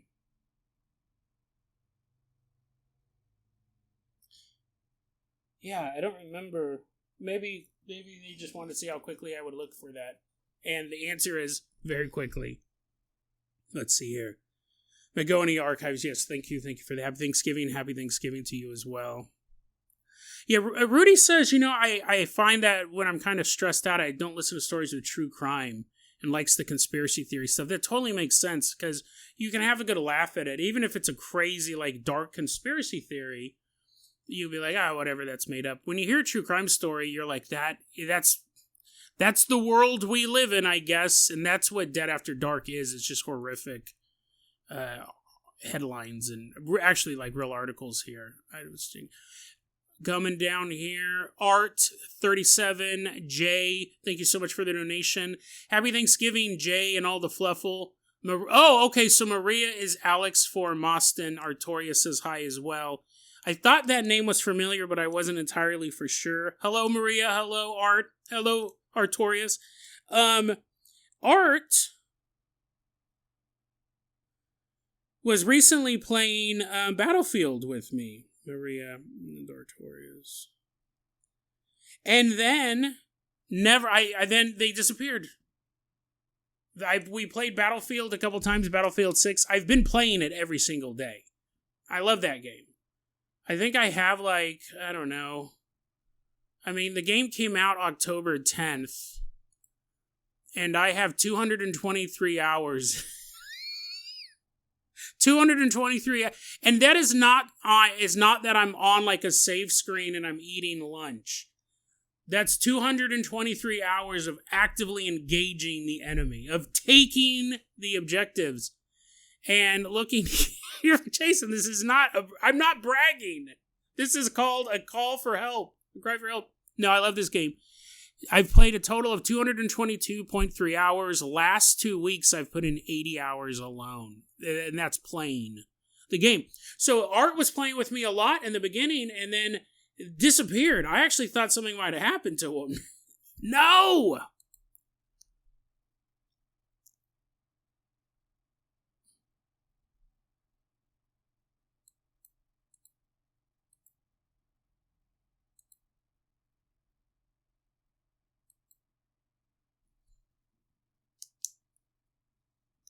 Okay, I'm back. You know what's funny is that this is much better. In previous ones, we had to set up multiple videos. I like the fact that this is letting me just log back in. Rudy, thank you so much for the donation. Have a Fiverr man. You're one of the few dudes who uses their podcasting equipment for good for now until Dead After Dark comes out. And then you're all, can you give me my $5? Can you give me my $5 back? Now you're using it to make people miserable. Here's the question. Oh yeah, let me go back. I thought something bad had happened to Art, and that's why he wasn't online. And you go, Jason, well, couldn't you have emailed him? Couldn't you have messaged him on Steam? Well, here's the thing. I thought maybe something happened to him and he was hurt, or that he just was playing Arc Raiders or something, or, like had family stuff. But I was like, I haven't seen him on in a while. I played with a couple people from here. I played with Sovereign as well. I was playing with a lot of times Sovereign when he's playing with me. I shouldn't say a lot of times. A couple times I'll be at Sabine's house, so I can't be on mic because I'm up like at midnight playing. Right? Don't you have a job? I do. I got to go to work. But if I'm at her house, I can't be like, "There's a sniper behind you, guys. Look out! Oh no, the UAV is overhead." I do that voice too. I have to have my. That's what I think soldiers sound like. No, I love that game. I played 80 hours in the last 2 weeks, which it sounds a lot, but it's only 40 hours a week, so technically it's not a lot. I mean, jobs are like that too. John Smith has an interesting question here. Let me look something up here real quick. Yeah, let me go up. So, Drawing Till the Casket Drops. Let me go back up. Caspian Montague, thank you so much for swinging on by. Again, another really long-time listener to the show. Is Dark Outpost still dead? Dark Outpost rebranded to a kind of more health conspiracy website. The last time I checked, at least. So Dark Outpost I had found before Real Raw News. What is interesting is Dark Outpost seems to have fallen in love. I don't know if I ever really talked about this on the show. Oh, it's down completely now. It got changed to Awake Nation, and it was more of like a health conspiracy website, but he had teamed up with this woman who was like a health nut. And he fell in love. Like, he didn't post that on his Facebook or anything. But because I'd go to that website from time to time, I go, oh, there's a narrative actually here. I enjoyed That's a YouTube channel that I'll probably get copyright striked for. Anyway, so yeah, it looks like Dark Outpost is down. But Dark Outpost was pre-Real Raw News. I found it first. Just crazy conspiracy theories. Demonic portal opening over the White House was one I think we covered. It was definitely in my bookmarks. He met a woman, and then they started doing stuff together, and then he rebranded to Awake Nation. I guess it's down now. Maybe he's sitting on a beach holding hands with his girl. I don't know. That would be a good ending for that insanity that he posted. Let's see here. What's your opinion on these guys coming out as MK Ultra Super Soldiers? This is what Drawing Till the Casket Drops. They go on these podcasts and get interviewed about fighting Michigan Dogman. I mean, I'm assuming that's facetious. I don't know if anyone's actually claimed that. I think it's probably... We've covered Super Soldiers before. We covered John Storm, which was one of those episodes early on where I thought I was going to get in legal trouble. And I think he found the episode, and I think he commented on YouTube, but that was like in the first 50 episodes.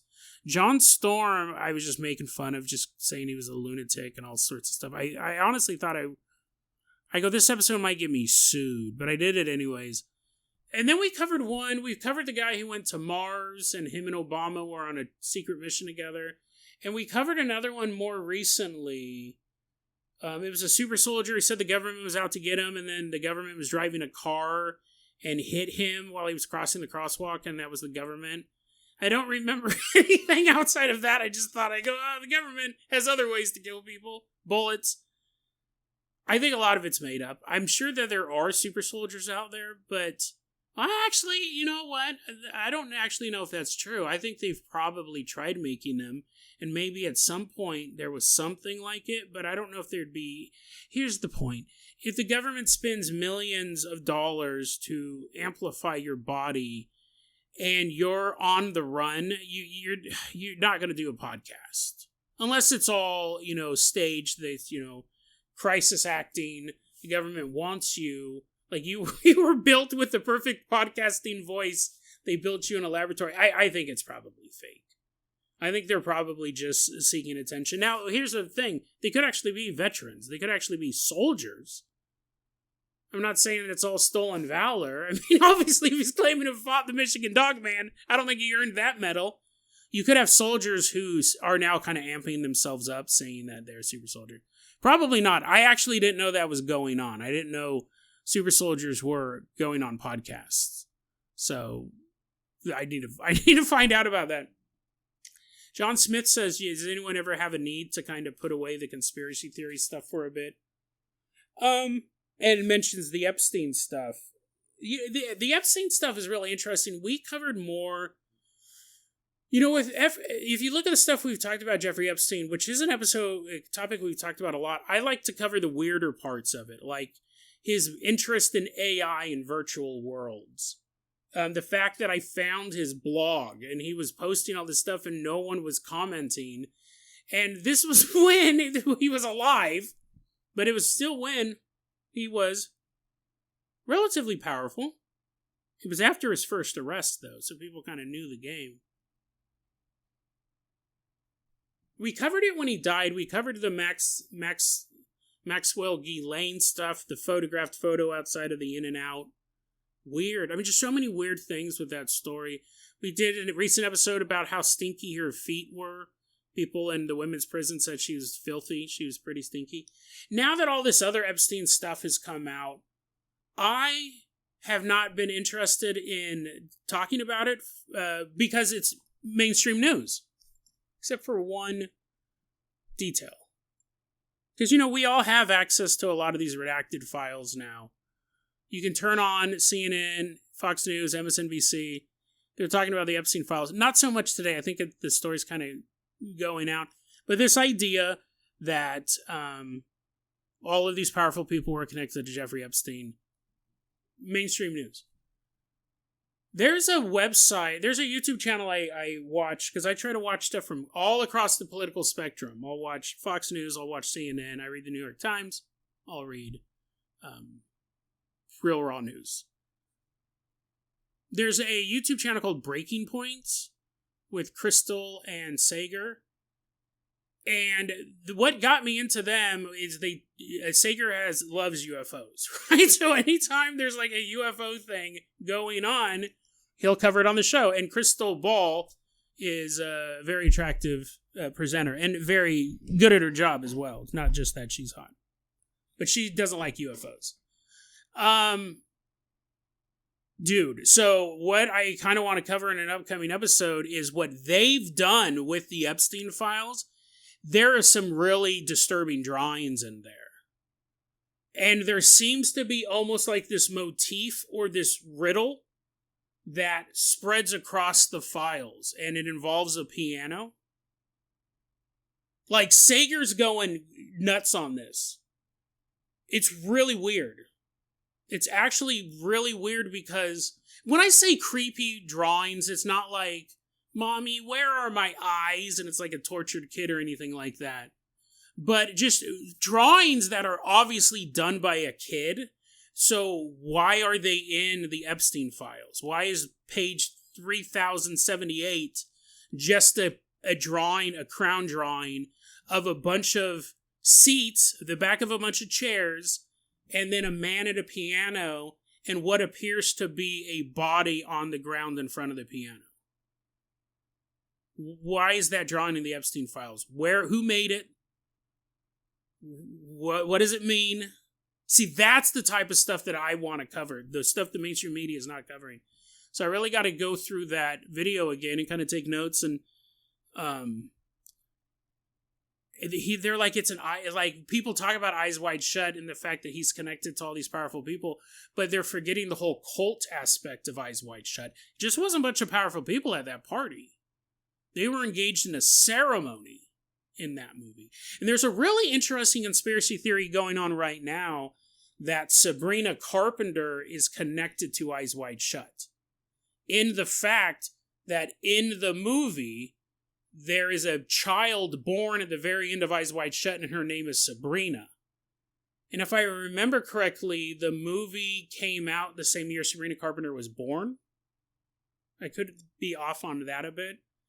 But they do mention Sabrina as the name, and then we have Sabrina Carpenter, who uses imagery from Eyes Wide Shut and Rosemary's Baby, who's the story of the Antichrist being born. There's a really interesting conspiracy theory going on with that. And now we have this one. I've actually kind of slept on the Sabrina Carpenter thing. I was researching it and I looked into it, but I go, it's just like the Back to the Future, a 9/11 thing. It's just these connections. But now with the Epstein stuff kind of connecting to Eyes Wide Shut. Anyways, that's stuff that I kind of want to talk about. Even though John was like, I don't want to hear about conspiracy theories anymore. Well, guess what, John? I'm going to talk about it for 10 minutes during the Thanksgiving live stream. Dorgosaurus Rex, you have to add me on. I'm on Steam. I don't know how console players work. I'm way behind here on my notes. Sorry here. Connie Chunga is 700 hours deep on Stardew Valley. I played a lot of Stardew Valley and then I started cheating because I didn't want to waste too long catching fish. And then I married a girl and then I kind of got bored. As I would imagine in real life getting married. Let's take a look here. I'm going to have to skip. I'm just kind of scamming some stuff here. Yeah, Caspian Montague, her name's Crystal Ball. It's actually a pretty dope name for it. That's her real name. That's her legal name. Saga, Rudy. It's Saga. You're like, these are all out of context because I was stuck there for a second here. Let's see here. Yeah, I will see if I can find your... I wonder if I can pull up that video now if you guys want to watch that. Never mind. I'll put it in the show notes later. I don't want to get distracted again. But yeah, so that's something that I want to talk about with the Epstein files. I think it would be kind of an interesting thing as far as that goes. Yeah, so John Smith fact-checked that Sabrina Carpenter was born in 1999, the same year as Eyes Wide Shut was. She was born in May and the movie came out in September. Jacob hasn't been able to make it to one of these in forever live stream. He shows up at an Eyes Wide Shut party. He goes, guys, I haven't been able to be here forever. Give me that mask. No, in reference to the live stream, hasn't been able to make it to one of these in forever. Happy Thanksgiving. Let's see here. Dorgosaurus Rex has a very common, a lot of people will bring this up. I have a conspiracy theory that Jason has a girlfriend, but won't say because he vowed never to be a nerd who brags about having a girlfriend. Yeah, no, I mean, I think whether or not I have a girlfriend, that is up for debate. But even if I did have a girl, I have a giant wedding band on my finger. I was like, what? Actually, no, I will wear a wedding ring from time to time. Because I've found in the past, you're like, Jason, this is the worst lie ever. Or you're the slimiest guy. Here's a dating tip for you guys. You didn't know this won't be a dating podcast. Wear a wedding ring. Wear a wedding ring. The worst advice possible. No, wear a wedding ring. And this is why. Because women will... I'm trying to think of the right... Now even I'm debating... Now, even I'm debating how I would phrase this. Let's put it this way. I'll give you an example. I'm out at a bar. And I start talking to a girl. If she sees that I have a wedding ring, it means a couple different things. One, that I'm married. So, I'm safe. Right? Just casual conversation. Nothing's going to happen. He has a wedding ring on. He's not going to be making moves on me. He's interested in what I have to say. Like, Jason, this sounds a lot like wolves in sheep clothing. No, no, not necessarily. Here's the thing. So, you have a wedding ring on. One, it shows that you're not interested in it. You're just actually going, hey, can I buy you a drink? I mean, I don't know. I just would talk. I'd just say, hey, I like your shoes or I like your hair. And if a girl sees me talking, I'm like putting my ring right in her face. It's like, wow, look at your hair. Look at my hair. It means that you're well, here's the thing. One, on the one hand, it means he's safe. He's not some guy at a bar just trying to hit on me. Two, it means a woman out there has judged him worthy of marriage. So it actually can work really good. I don't always wear a wedding ring, but sometimes I will. If I'm going out, I'll have a ring on. Caspian Montague said, today on Jason's serial killing tips, wear a wedding ring to look harmless. Yeah. Rudy said, hey, it's still time to turn back, but no, I kept going. Stinkbug Potato. Hey, Jason. Hey, Chad. Happy Thanksgiving. Happy Thanksgiving to you as well. It's been a while since we've seen old Stinkbug stinking up the place. Stinkbug's been a pilot, I believe, a couple times. Let's see here. Dorkosaurus Rex, would love a girl advice episode of Dead Rabbit Radio. There was an early episode, maybe in the first 100 episodes, where I was talking behind the scenes. I said, maybe I'll do a dating episode, because I always have these.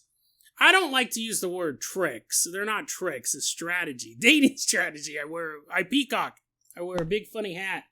I walk around with this rabbit and a ring. I put a ring on the rabbit's finger too, so it looks like we're married. There was an early episode where I said, I'm thinking about, sharing some of my dating tips. And it resounded. All of my friends were like, don't do that. Don't do that. They go, not that they weren't good. They go, you actually have some pretty clever strategies. I've heard that quite a few times. My defense lawyer keeps bringing it up during the trial. No. People go, no, you actually have some pretty well thought out, interesting strategies. The problem is you can't explain them well. Any way that you explain them, maybe you use words like target and mark. The point is that they're actually like, if I sat down and told you some of my dating tips, you'd be like, wow, that actually works. That's actually really clever. I've heard that so many times. The judge, well, however, they go, you just can't really explain them well. You have to kind of have a chart. No one told me how to have a chart. People just said it's off-brand. This was the real criticism. One, you can't really, you tell people them, and it makes sense, but they just sound odd. They do make sense, though. But then everyone's like, it's off-brand. Like, people would be like, what, is a ghost going to show up and possess him and give him a heart of gold so he'll stop tricking people? But anyways, there was an episode. Every so often I've toyed with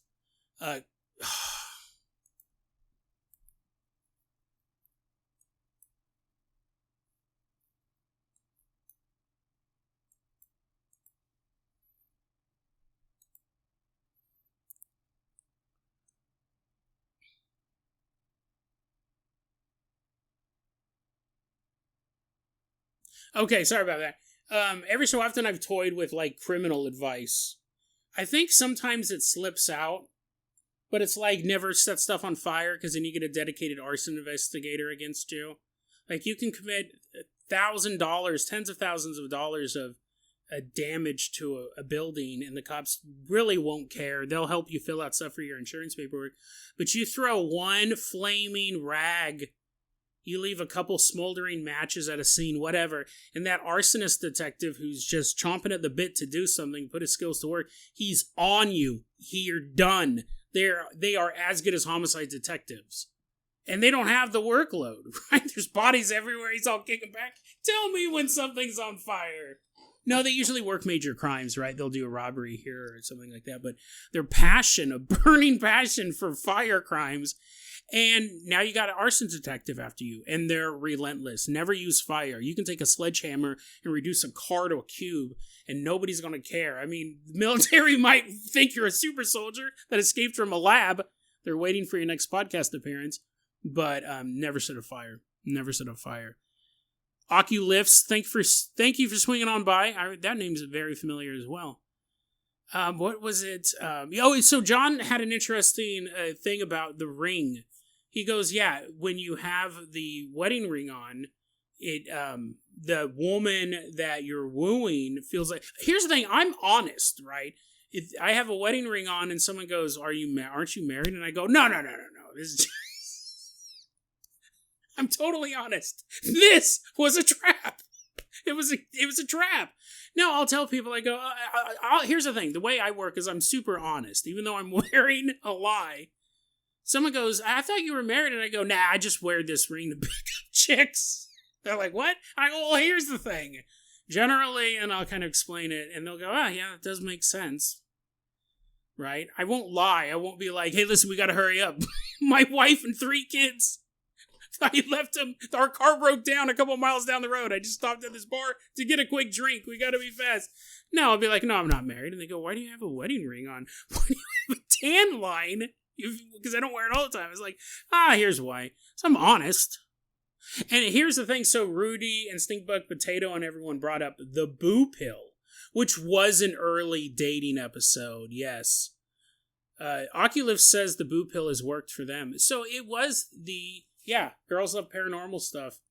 Be into the paranormal and it gives you an in. Whenever I'm at like a dinner party or anywhere, I'll go into any thrift store, any place, and I'll go, is this place haunted? I'm at a graveyard, is this place haunted? They're like, yes. I'm a ghost right now. Graveyard guy disappears. I bring up ghosts, especially if I'm bored or I don't have anything to talk to anyone about, but I don't often do it with men. I really don't do it with men. Like, I'd be talking to a guy and he'd be like, so do you follow sports? And I'll be like, no, not really. I used to watch NASCAR. Yeah, he's like, oh, okay. And I'll go, have you ever heard about Slimer? Have you ever heard about a ghost who eats all the hot dogs in the world? I normally don't bring it up with dudes unless I kind of know they're into that stuff. Maybe they watch horror movies, they're into sci-fi or something like that. I really don't use it as an icebreaker with guys. What I will sometimes... No, I probably just gotta sit there awkwardly.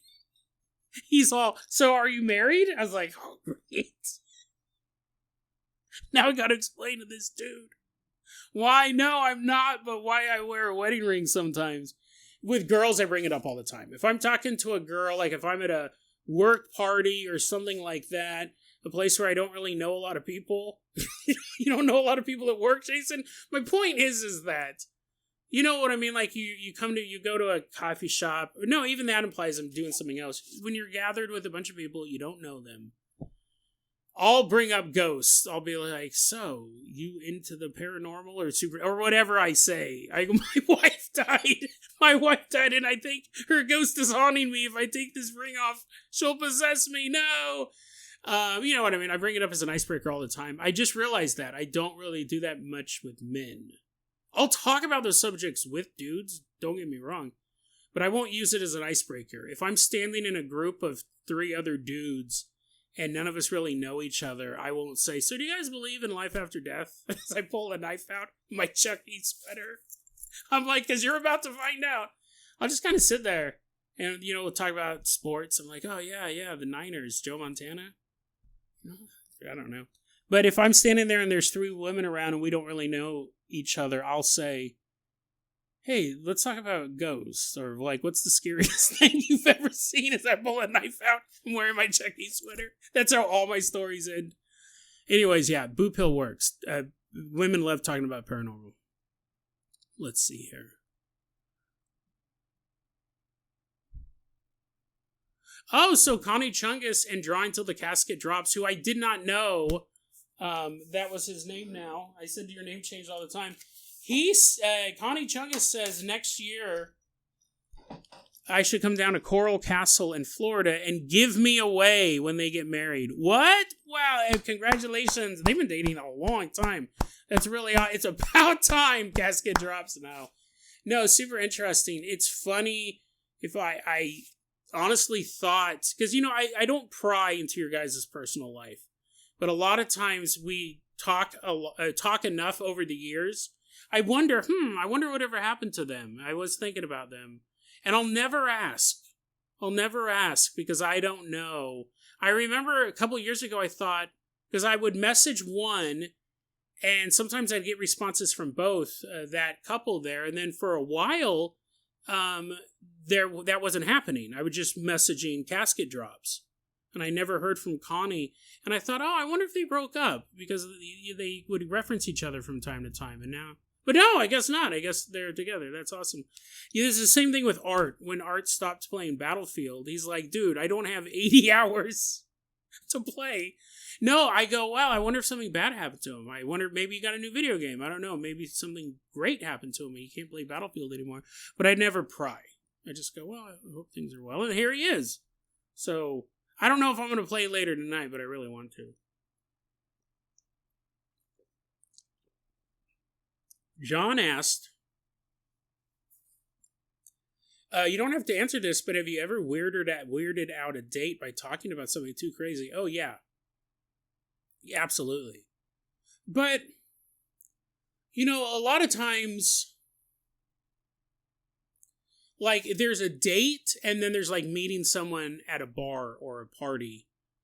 It definitely happens more. If I'm going on a date, they kind of already know what they're getting into. Like, if I say, hey, why don't we, what are you doing this weekend? Do you want to go hang out? Sure. Okay, let's exchange numbers. Nowadays, they probably do it all on Instagram. At that point, the girl kind of knows what she's getting herself into. She's obviously either had a conversation with me that we're going to meet at another location. Like, Jason, quit. We know you're not trying to sound like a serial killer. But it's true. You talk about this stuff. You use the worst possible words. You go to a restaurant. That's all you had to say.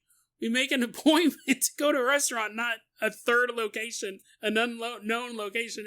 Yeah, that's why I never did that dating episode. People go, you can't explain it in a way that doesn't make you sound like a psychopath. Even though they agree, they go, no, those are all really good tips for meeting women and for building relationships. It's not all trickery. But you can't say it without sounding like a psychopath. So, by the time I'm going on a date with a girl, she already knows what she's kind of getting into, right? She knows my personality. I don't really do blind dates. They've always gone terrible. I've done very few of them. Maybe one or two. But you know what you're getting into. You know that I talk about ghosts. I'm into the paranormal. That's probably why we're going on a date. We're sitting at a big table. A lot of this stuff definitely was pre-COVID. This doesn't happen as much. But you're sitting at 5 years ago, you're sitting at a big table. There's probably 15 people there. 4 of them. So this big group of friends hanging out. And you start talking to a girl that's a couple on the other side of the table, a couple chairs down. And then you guys, everything kind of moves as the party goes on and you're talking. And then we make a date to go out. By that point, she understands. She knows who I am. I'm probably not going to weird anybody out at that point. But there have been times during the initial, the first hour when you're talking to someone, the first 30 minutes when you're talking to someone, and girls are like, what? What are you talking about? An unknown location? How romantic! You psychopath! No, and it would be stuff like, I'm trying to think. I'm trying to think of it. I know there's very famously the time, and I talked about this on the episode, where I went on a blind date. I think it was the only time I ever went on a blind date. I've had friends say, hey, you should meet so-and-so.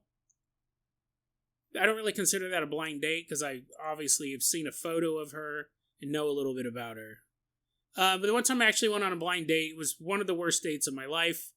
I don't say it's the worst, because obviously stuff could have went really sideways. But we met and we had zero chemistry, and I just wanted her to leave. I just wanted to drink my coffee in peace, but I didn't want to be rude. I actually felt like how I imagine girls feel when they're approached by guys they're not interested in. I just wanted it over, but I didn't want to be rude. So I started telling her things, hoping she would leave. Like I told her, and this was all true. by the way. I told her I think I'm becoming a vampire. Now, here's the thing. I didn't technically believe I was becoming a vampire, but what I was about to explain was what's happening. I don't know what it was. I said, yeah, I'm thinking about, I think I'm becoming a vampire. She's like, okay. I go, yeah, it's really weird. The past week or two, I feel my organs shifting in my body. I did feel that. I would feel like these weird jolts all over in my guts. Like, I feel like my liver go boom. And they're like, what? And I feel like my organs shifting, and I go, yeah, I'm pretty sure my organs are shifting in my body. I keep feeling them move around. I go, I think it's my body making me more efficient of a hunter, of a killer of men. I'm not making this up. I didn't actually think I was becoming a vampire, but I was having this weird physical sensation, and I did in my head at one point go, well, what if I'm becoming a vampire? But I didn't give it any serious thought. She was just sitting there drinking her coffee. She's like, mm-hmm. Okay. It's like, how did you get rid of her? I don't want her. I want her to leave. And then I told her that I had a talking cookie in my fridge, which I did. He didn't talk. Jason, you just had it. Like this. You're like, what? He had a talking cookie, and I did. Then he says he didn't talk, so it's just a cookie. He just had a cookie in your fridge. I had a cookie in my fridge, but it was shaped like a person, a little alien. I called him Grego. I bought it for Starbucks. The cookie was probably 3 or 4 years old, because I couldn't eat him, because he looked so awesome. And I remember one day I opened the fridge, and I thought, what if he was alive? What if he goes, thanks for not eating me? I'm the longest living member of my species now. Let's have an adventure. And he never did that, but I just had that daydream. And so I wanted this girl to just leave. I didn't want to be rude. And then she didn't. I told her I had a talking cookie in my fridge, and he was an alien. And she's like, oh. Mm-hmm. So finally, it was an hour-long thing, and finally I was like, well, I gotta go take care of my cookie. I think he's planning on invading the neighbor's barbecue pit. I'm gonna help him with that plan. Eventually I was just like, okay, and I never talked to her again. She probably goes, what a weirdo. But, why didn't she leave? She should have left. It's almost like, I don't know. But anyway, so that was probably my worst. I don't want to say that's my worst date, but that's the example I bring up when I was just trying to put somebody off. I remember one day, never mind, I'm not going to tell that story. So, anyways, that was that. That was a bit of the dating thing. Treetop, Flyer, Full Spectrum. It's Castro T. Lost their password for the old channel, but they're back. I remember, yeah, a lot of you guys, man, long time. This year, now that we're down to the 3 days a week, I am making a effort to going back to responding, or at the very least, I read all the YouTube comments. But sometimes I'm doing them on my phone. Sometimes I'll think of a response, something I want to answer, and I don't do. But a lot of times I just didn't have time. I read the comments, but I used to respond to them a lot. I want to get back into doing that this year, because you guys have been just giving me so much love. I like having that interchange with you. Whenever YouTube tried shutting down my channel, the thing that I was like, dude, all those comments, man, all those conversations are just going to disappear, and that kind of bummed me out. So yeah, Connie, maybe that would be cool to go down there and to be at your wedding. She's like, oh, how do I delete a comment? How do I delete it? Nope, it's too late. You put it in the world. It's going to happen. Let's see here. I'm sorry, this is dancing around. Yeah. Okay, I'll take a look at that one. Let me scoot down here. I'm going to read backwards here. Rudy says maybe she didn't want to leave because she was afraid I would stalk and kill her. I wouldn't have cared.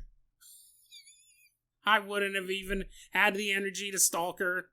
Just wanted her to leave. Maybe she thought that. We were in the middle of a day. It was at a coffee shop in Davis. It's funny, the things that you remember and the things that you don't. I just was like, just leave, dude. Just leave, but I didn't want to be rude. Let's see here. Da, da, da, da, da. So yeah, John Smith says, I thought this was an interesting question. When was there something else? I love the questions, right? I absolutely love the questions and I thought there was something else I wanted to show you guys, but maybe not. John Smith asked, "How has paranormal culture changed post-COVID? You're very in tune with the overall landscape of things. I'm curious as if you've seen a shift." Not necessarily. That's a really good question, though. I mean, conspiracy culture changed dramatically post-COVID. It's funny because all of this stuff seems so long ago, but with the rise of QAnon, you remember that? And you had a conspiracy culture shift in such a way that here's the thing, you don't know if this was always bubbling under the surface or if there was an actual change.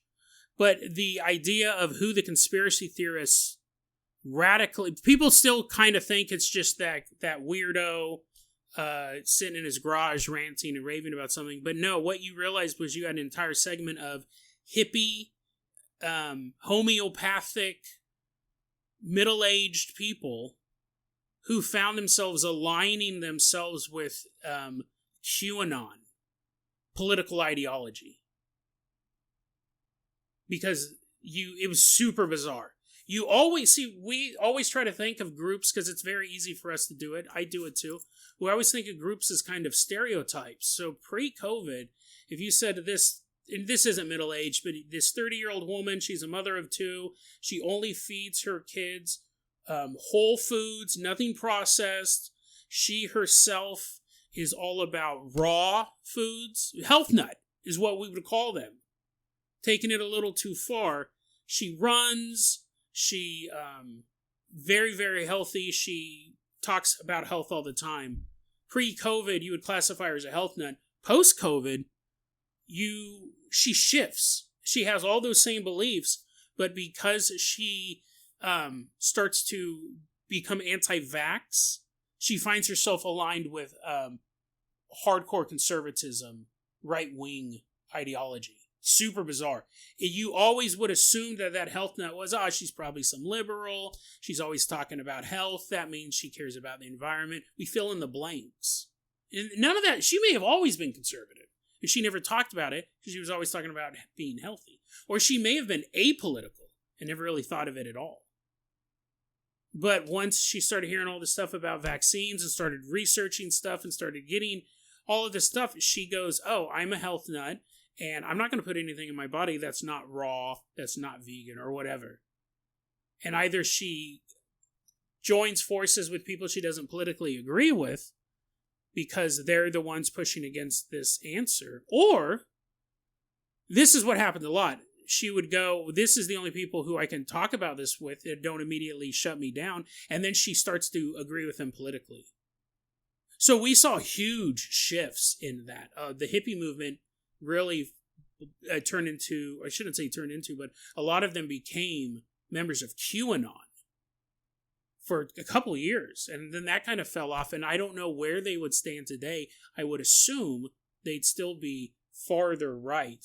Very, very, very interesting shift in conspiracy theory post-COVID. And I think it's kind of the same thing when you talk about things like Gamergate. When you had people who were generally apolitical, you had video gamers that was their interest was video games. And then they became aligned with a political ideology that they probably weren't even super aware of because they felt that their hobby was under attack. I know Gamergate is more complicated than that, but sometimes you can get these apolitical movements. They're just focused on one thing, and they end up becoming political because it's the only place they can talk about what's happening and how it's impacting them. Huge thing. And that's just two examples. There was a lot of shifts during COVID, but paranormal-wise, that's really interesting because we had cities empty. You had people in their houses. It's funny because now that I think about it, I don't even know how many stories I've found about people saying, help, my country or my state is in lockdown and my house is extremely haunted. I've seen movies like that. It's a great premise for a movie. But can't recall us coming across stories like that at all. That's fascinating. It almost feels like that might have been something that we missed. Speaking of that, I want to do a really quick Dead Rabbit Radio recommends. Let me make sure that I get the right name of the movie. We were talking about it the other day. I don't remember who I was talking. It's called 100 Feet. And it's about a woman. It's dope, dude. It's one of those movies that came out a couple years ago, quite a while ago. What was it, like 2006 maybe? 2008? This woman, she's being abused by her husband. He's like beating the tar out of her. And she ends up killing him.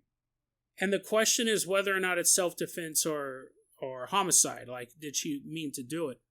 So in the meantime, she is put under house arrest, and she can't leave. She can't get 100 feet off her property, otherwise her ankle monitor will go off. And they're looking for any reason to throw her in prison. I think the reason why they put her at home was because, like, public outcry. They didn't think she should get sentenced at all. So that's all in the beginning of the movie. That's all kind of the setup. Her house ends up getting haunted by the ghost of her violent ex-husband, who's now dead. And she's literally trapped in the house. She can't leave. Because she knows if she leaves, she's going to go to prison, probably for the rest of her life. In the beginning, like when the ghost is just kind of being spooky, she's like, oh, this sucks. But as the violence ratchets up and she really wants to leave, it's a really good horror movie. And it's basically just one house. She can't leave it. Yeah, it was Famke Janssen was the star of that. Really good. I saw that 2008, the year it came out. I really, really enjoyed that one. Let's see here. Yeah, it's funny, John. I'm looking at these comments. John says, you think people being trapped at home. It could be. I'm wondering if it is a little bit of survivor bias. That the people who were in a pretty haunted house didn't make it through COVID. Like if you...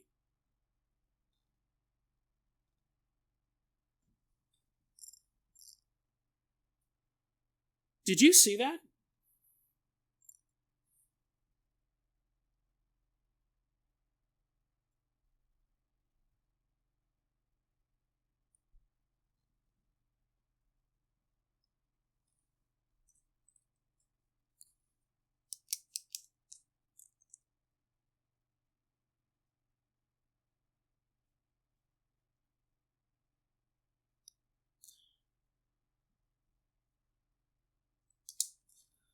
It may have been. See, here's the thing.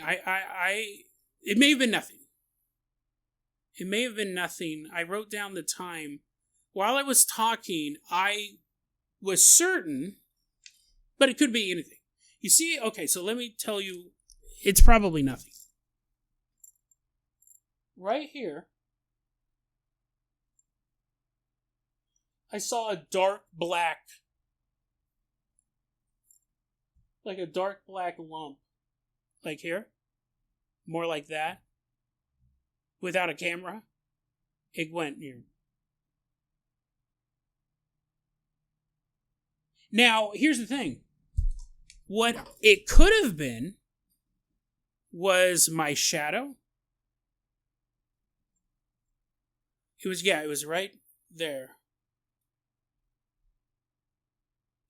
I hate doing stuff opposite. Could have been nothing. You see how I have my dark shadow here? And then you can see a bit of the shadow on the head. God, I hate being opposite. No, that way. That way. Could have been that. See, but it looked darker than my shadow. I wrote down the time. I'm going to go back and I'm going to look at it. Probably nothing.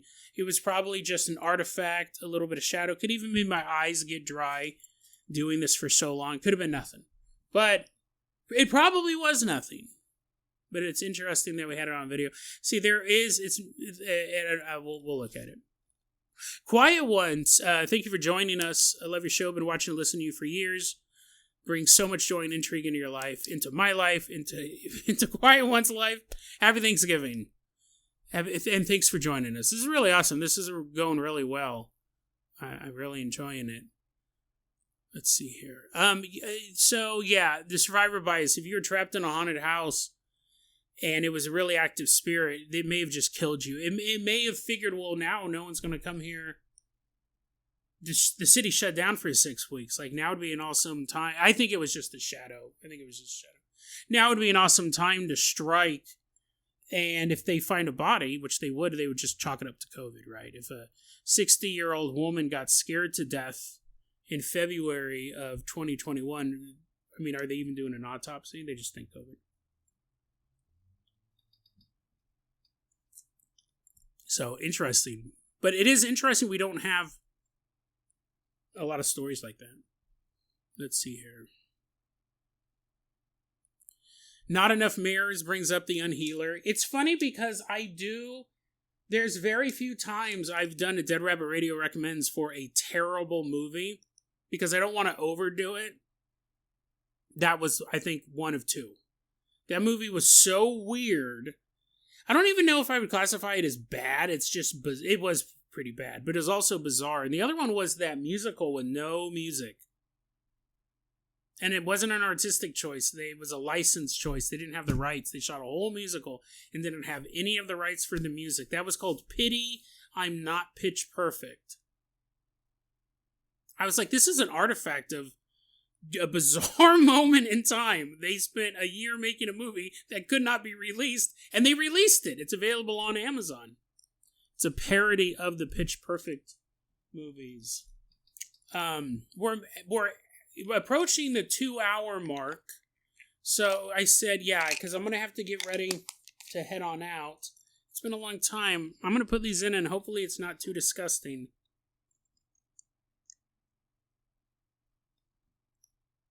For you guys.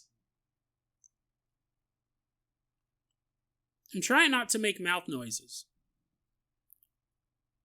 But I'm also trying to talk. There are times when I record episodes where I need nicotine.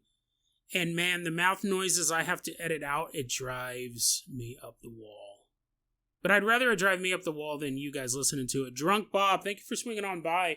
Again, yeah, I think it was probably just a shadow back there. Everyone's like, I didn't see anything at all.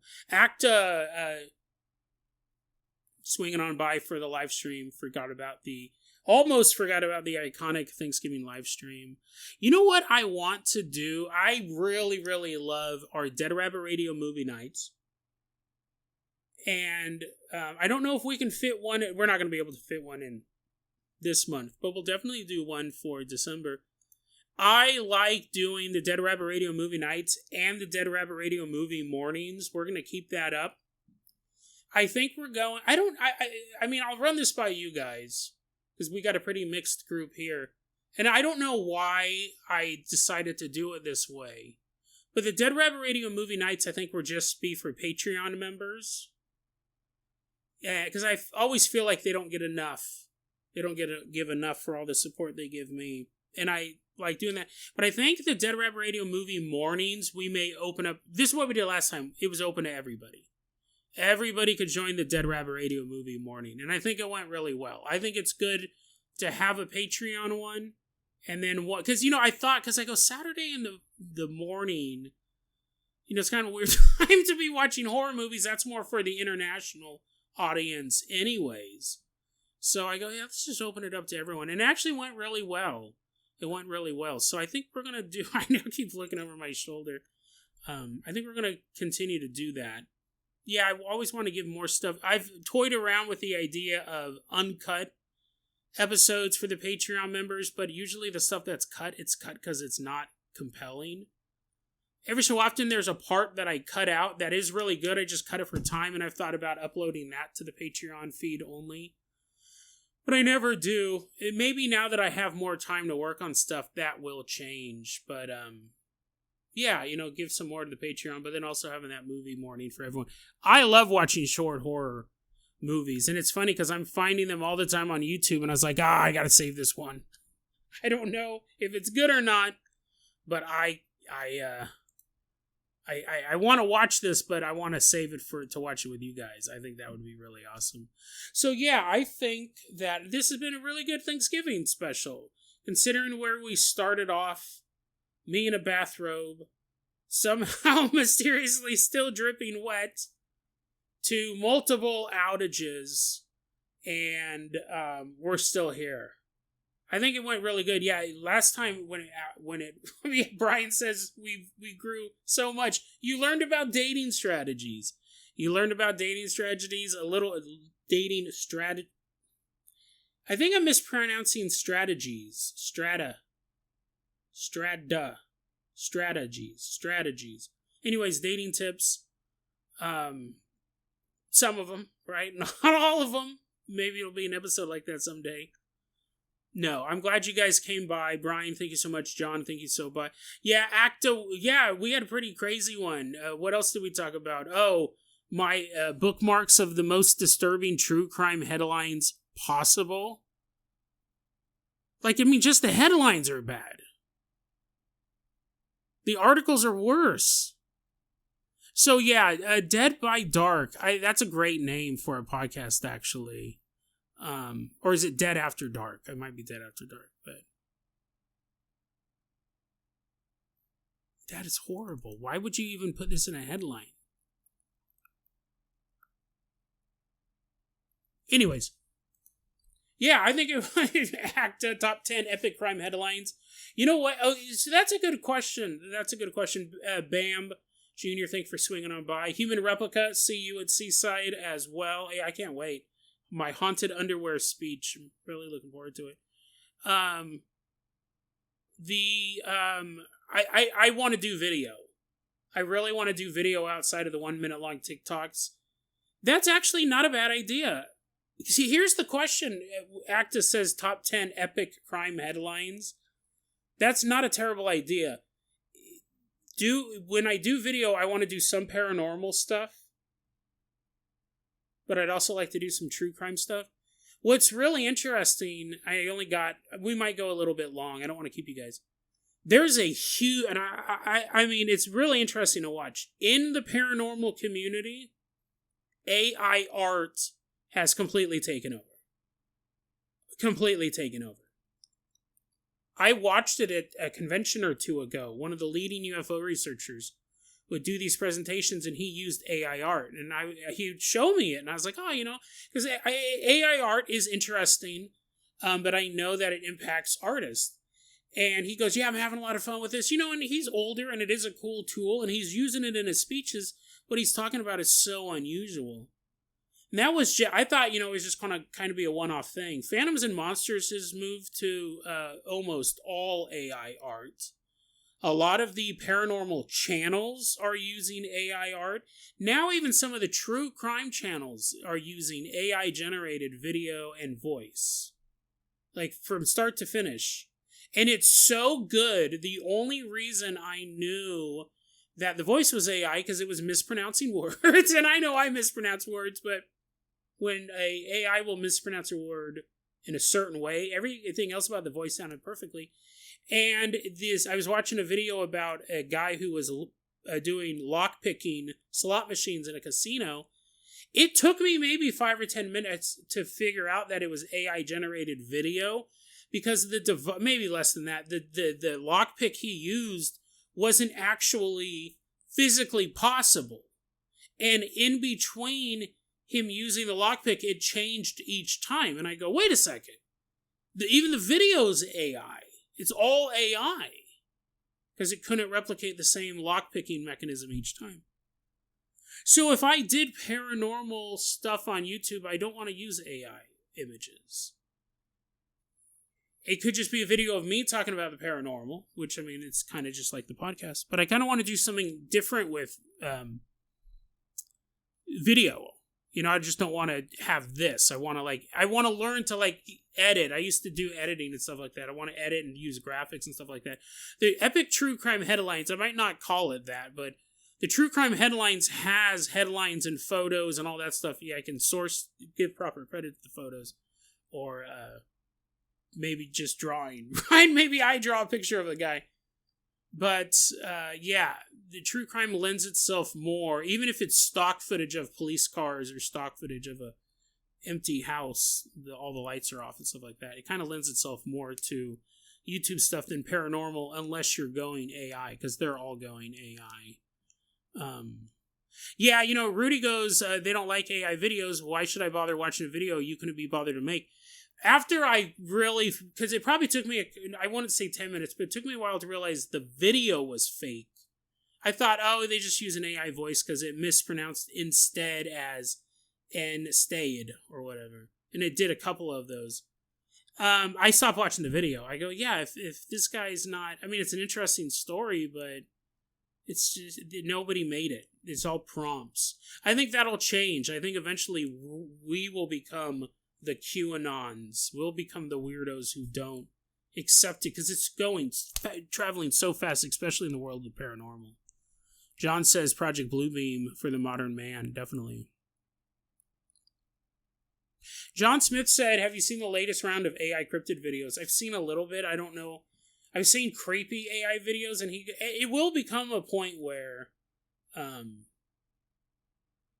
you won't be able to tell if a real alien landed. Yeah, for sure. Brian Blackwood says, as writers, Michelle and I have opinions on AI too. It's really interesting because, James, thanks for swinging on by. James Gorman, love you guys too. You can use AI as a tool to edit. You can use AI as a tool to format. Where's the line at? I've used AI in episodes where I remember specifically there was an episode I did about a bus crash that turned a bunch of people into acid, like they were melting. And I went to ChatGPT and I go, can you find me any other sources of this story? Because I had a Wikipedia article and I couldn't find anything else. And it was able to find me, because it took place in Brazil. It was able to find me 2 more articles as well as photographs from those newspapers. Perfect. It helped me with the research when I got stuck. There's 2 stories that I gave the AI the article and said, can you write my notes? I did this over the summer. I gave it a couple copies of my notes and said, can you write this? And it did. It came fairly close. But when I read those notes, it's weird. It's almost like I have an aversion to it. Which it's not fair. That's not fair to say because, it's just notes, but I almost feel like I have to retype the notes. I don't know if it's because I know where that's from. But you know what? I think it will come a point where you're just going to have to use it. Yeah. I don't know. Again, like John goes, Acta goes, you can generate the assets, the research, and the voiceover is still yours. I think that's important too. I think if the voice was real in that video and the background was AI, I probably would have finished it. Or if the illustrations and video is real and the voice was AI, because it was really convincing, I probably would have finished it. But the fact that it was both of it, yeah. So yeah, that's kind of the way that it is. It's not that I'll never use AI. I'm sure that it will just become a tool. What is it? Like when you post on Instagram, it gives you 2 options now. Generate a post or generate AI. So much of it, YouTube, all the podcast episodes are going to have AI added onto them, and that's not even my choice. YouTube will start just adding AI visuals to all of this stuff, and you won't have a choice. It's coming. So the question is, where do we use it? Where do we draw that line? And I don't know. It's a big question. I love covering the topic, but I think it'll be like the weight loss drugs that I talked about recently. When you're working, your boss will be like, where's the AI? Where those images, you're supposed to generate those images like that. It'll just be something. So I think Phantoms and Monsters and all that stuff are just kind of ahead of the curve. But I would still I'm not going to say that I'll never use AI. Because that's just not true. But I try to limit it or try to figure out a way, keeping my voice the same. And again, I can't see myself using AI images for Dead Rabbit Radio. I think that's just kind of a decision I've made in the back end. So, but with true crime, I like it because we can have the headlines, we can have the photographs, crime scene stuff, but obviously no crime scene photos for Dead After Dark. John did ask for one more headline. He wanted to hear one more headline before we go. I mean, we'll give it to him. It's his Thanksgiving present and a Thanksgiving curse for the rest of you. This is a real headline from Crime Online of a crime that took place in 2021. This is just the headline. Never mind. Never mind. No, I don't want to. It's going to ruin 2 minutes. You're like, well, we know the first word. Well, now John goes, hey, okay, now I have to say, because people are like, yay. They're not cheering the headline, by the way. This is the headline. Pedophile who murdered 2 women and filmed himself raping co-worker's dead body learns fate in court. Pedophile who murdered 2 women and then engaged in necrophilia on camera. He was sentenced to life sentences without parole, consecutive sentences. You know what's weird is that 15, 20 years ago, that would have been national news. It would have been the most shocking. And now it's just, have you guys ever heard of that? I totally forgot about it. That's probably the most shocking headline any of us will hear in the coming weeks, hopefully at least. And then John gave a donation. He's like, woohoo! It's insane. It is insane that, a story like that just goes unnoticed in today's landscape. John wrote, thank you for the Thanksgiving gift, LOL. Yeah, Dead After Dark, I totally forgot about that. I think that would be an interesting monthly series. I don't think I would even want to do it. Here's the question, though. What would be the tone? Would I be very serious? Would it be very dark? Would it be lighthearted? How can you make it a lighthearted? You add sound effects? No, I was like, the tone would probably be very different from Dead Rabbit Radio. So that'd be another thing to look at. But anyways, guys, I gotta get ready to head on out for Thanksgiving. I got a big old pumpkin pie that needs to be eaten. I'll probably have 2 bites. This weight loss drug is insane. It's working, but it definitely has changed my appetite. You guys have a great Thanksgiving. Thanks for everyone for coming out. We will be back on Tuesday of next week. Back to our regular schedule. And I think we're going to do a movie night the weekend of the 12th. I'll get that in stone and I'll put that in future episodes. But movie night the 12th and then a movie morning on the 13th I think would be really fun because I love doing that stuff. You come back to Brain Rot True Crime. Yeah, that'd be pretty gnarly. Thanks everyone for coming on out. Really appreciate it. This I think probably would. And someone said this earlier too. This was their most enjoyable Thanksgiving live stream. I think this is the best one, honestly. I think this has gone really well outside of the headlines. That's ruined everyone's day, but no, I had a great time. I hope you guys had a great time too.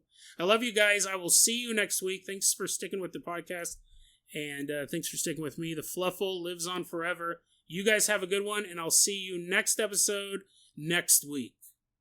And I'm going to wave. Oh, yeah, and I forgot I can click that and make hearts appear too. Have a good one, guys. Be safe. I'm just waving silently. See you guys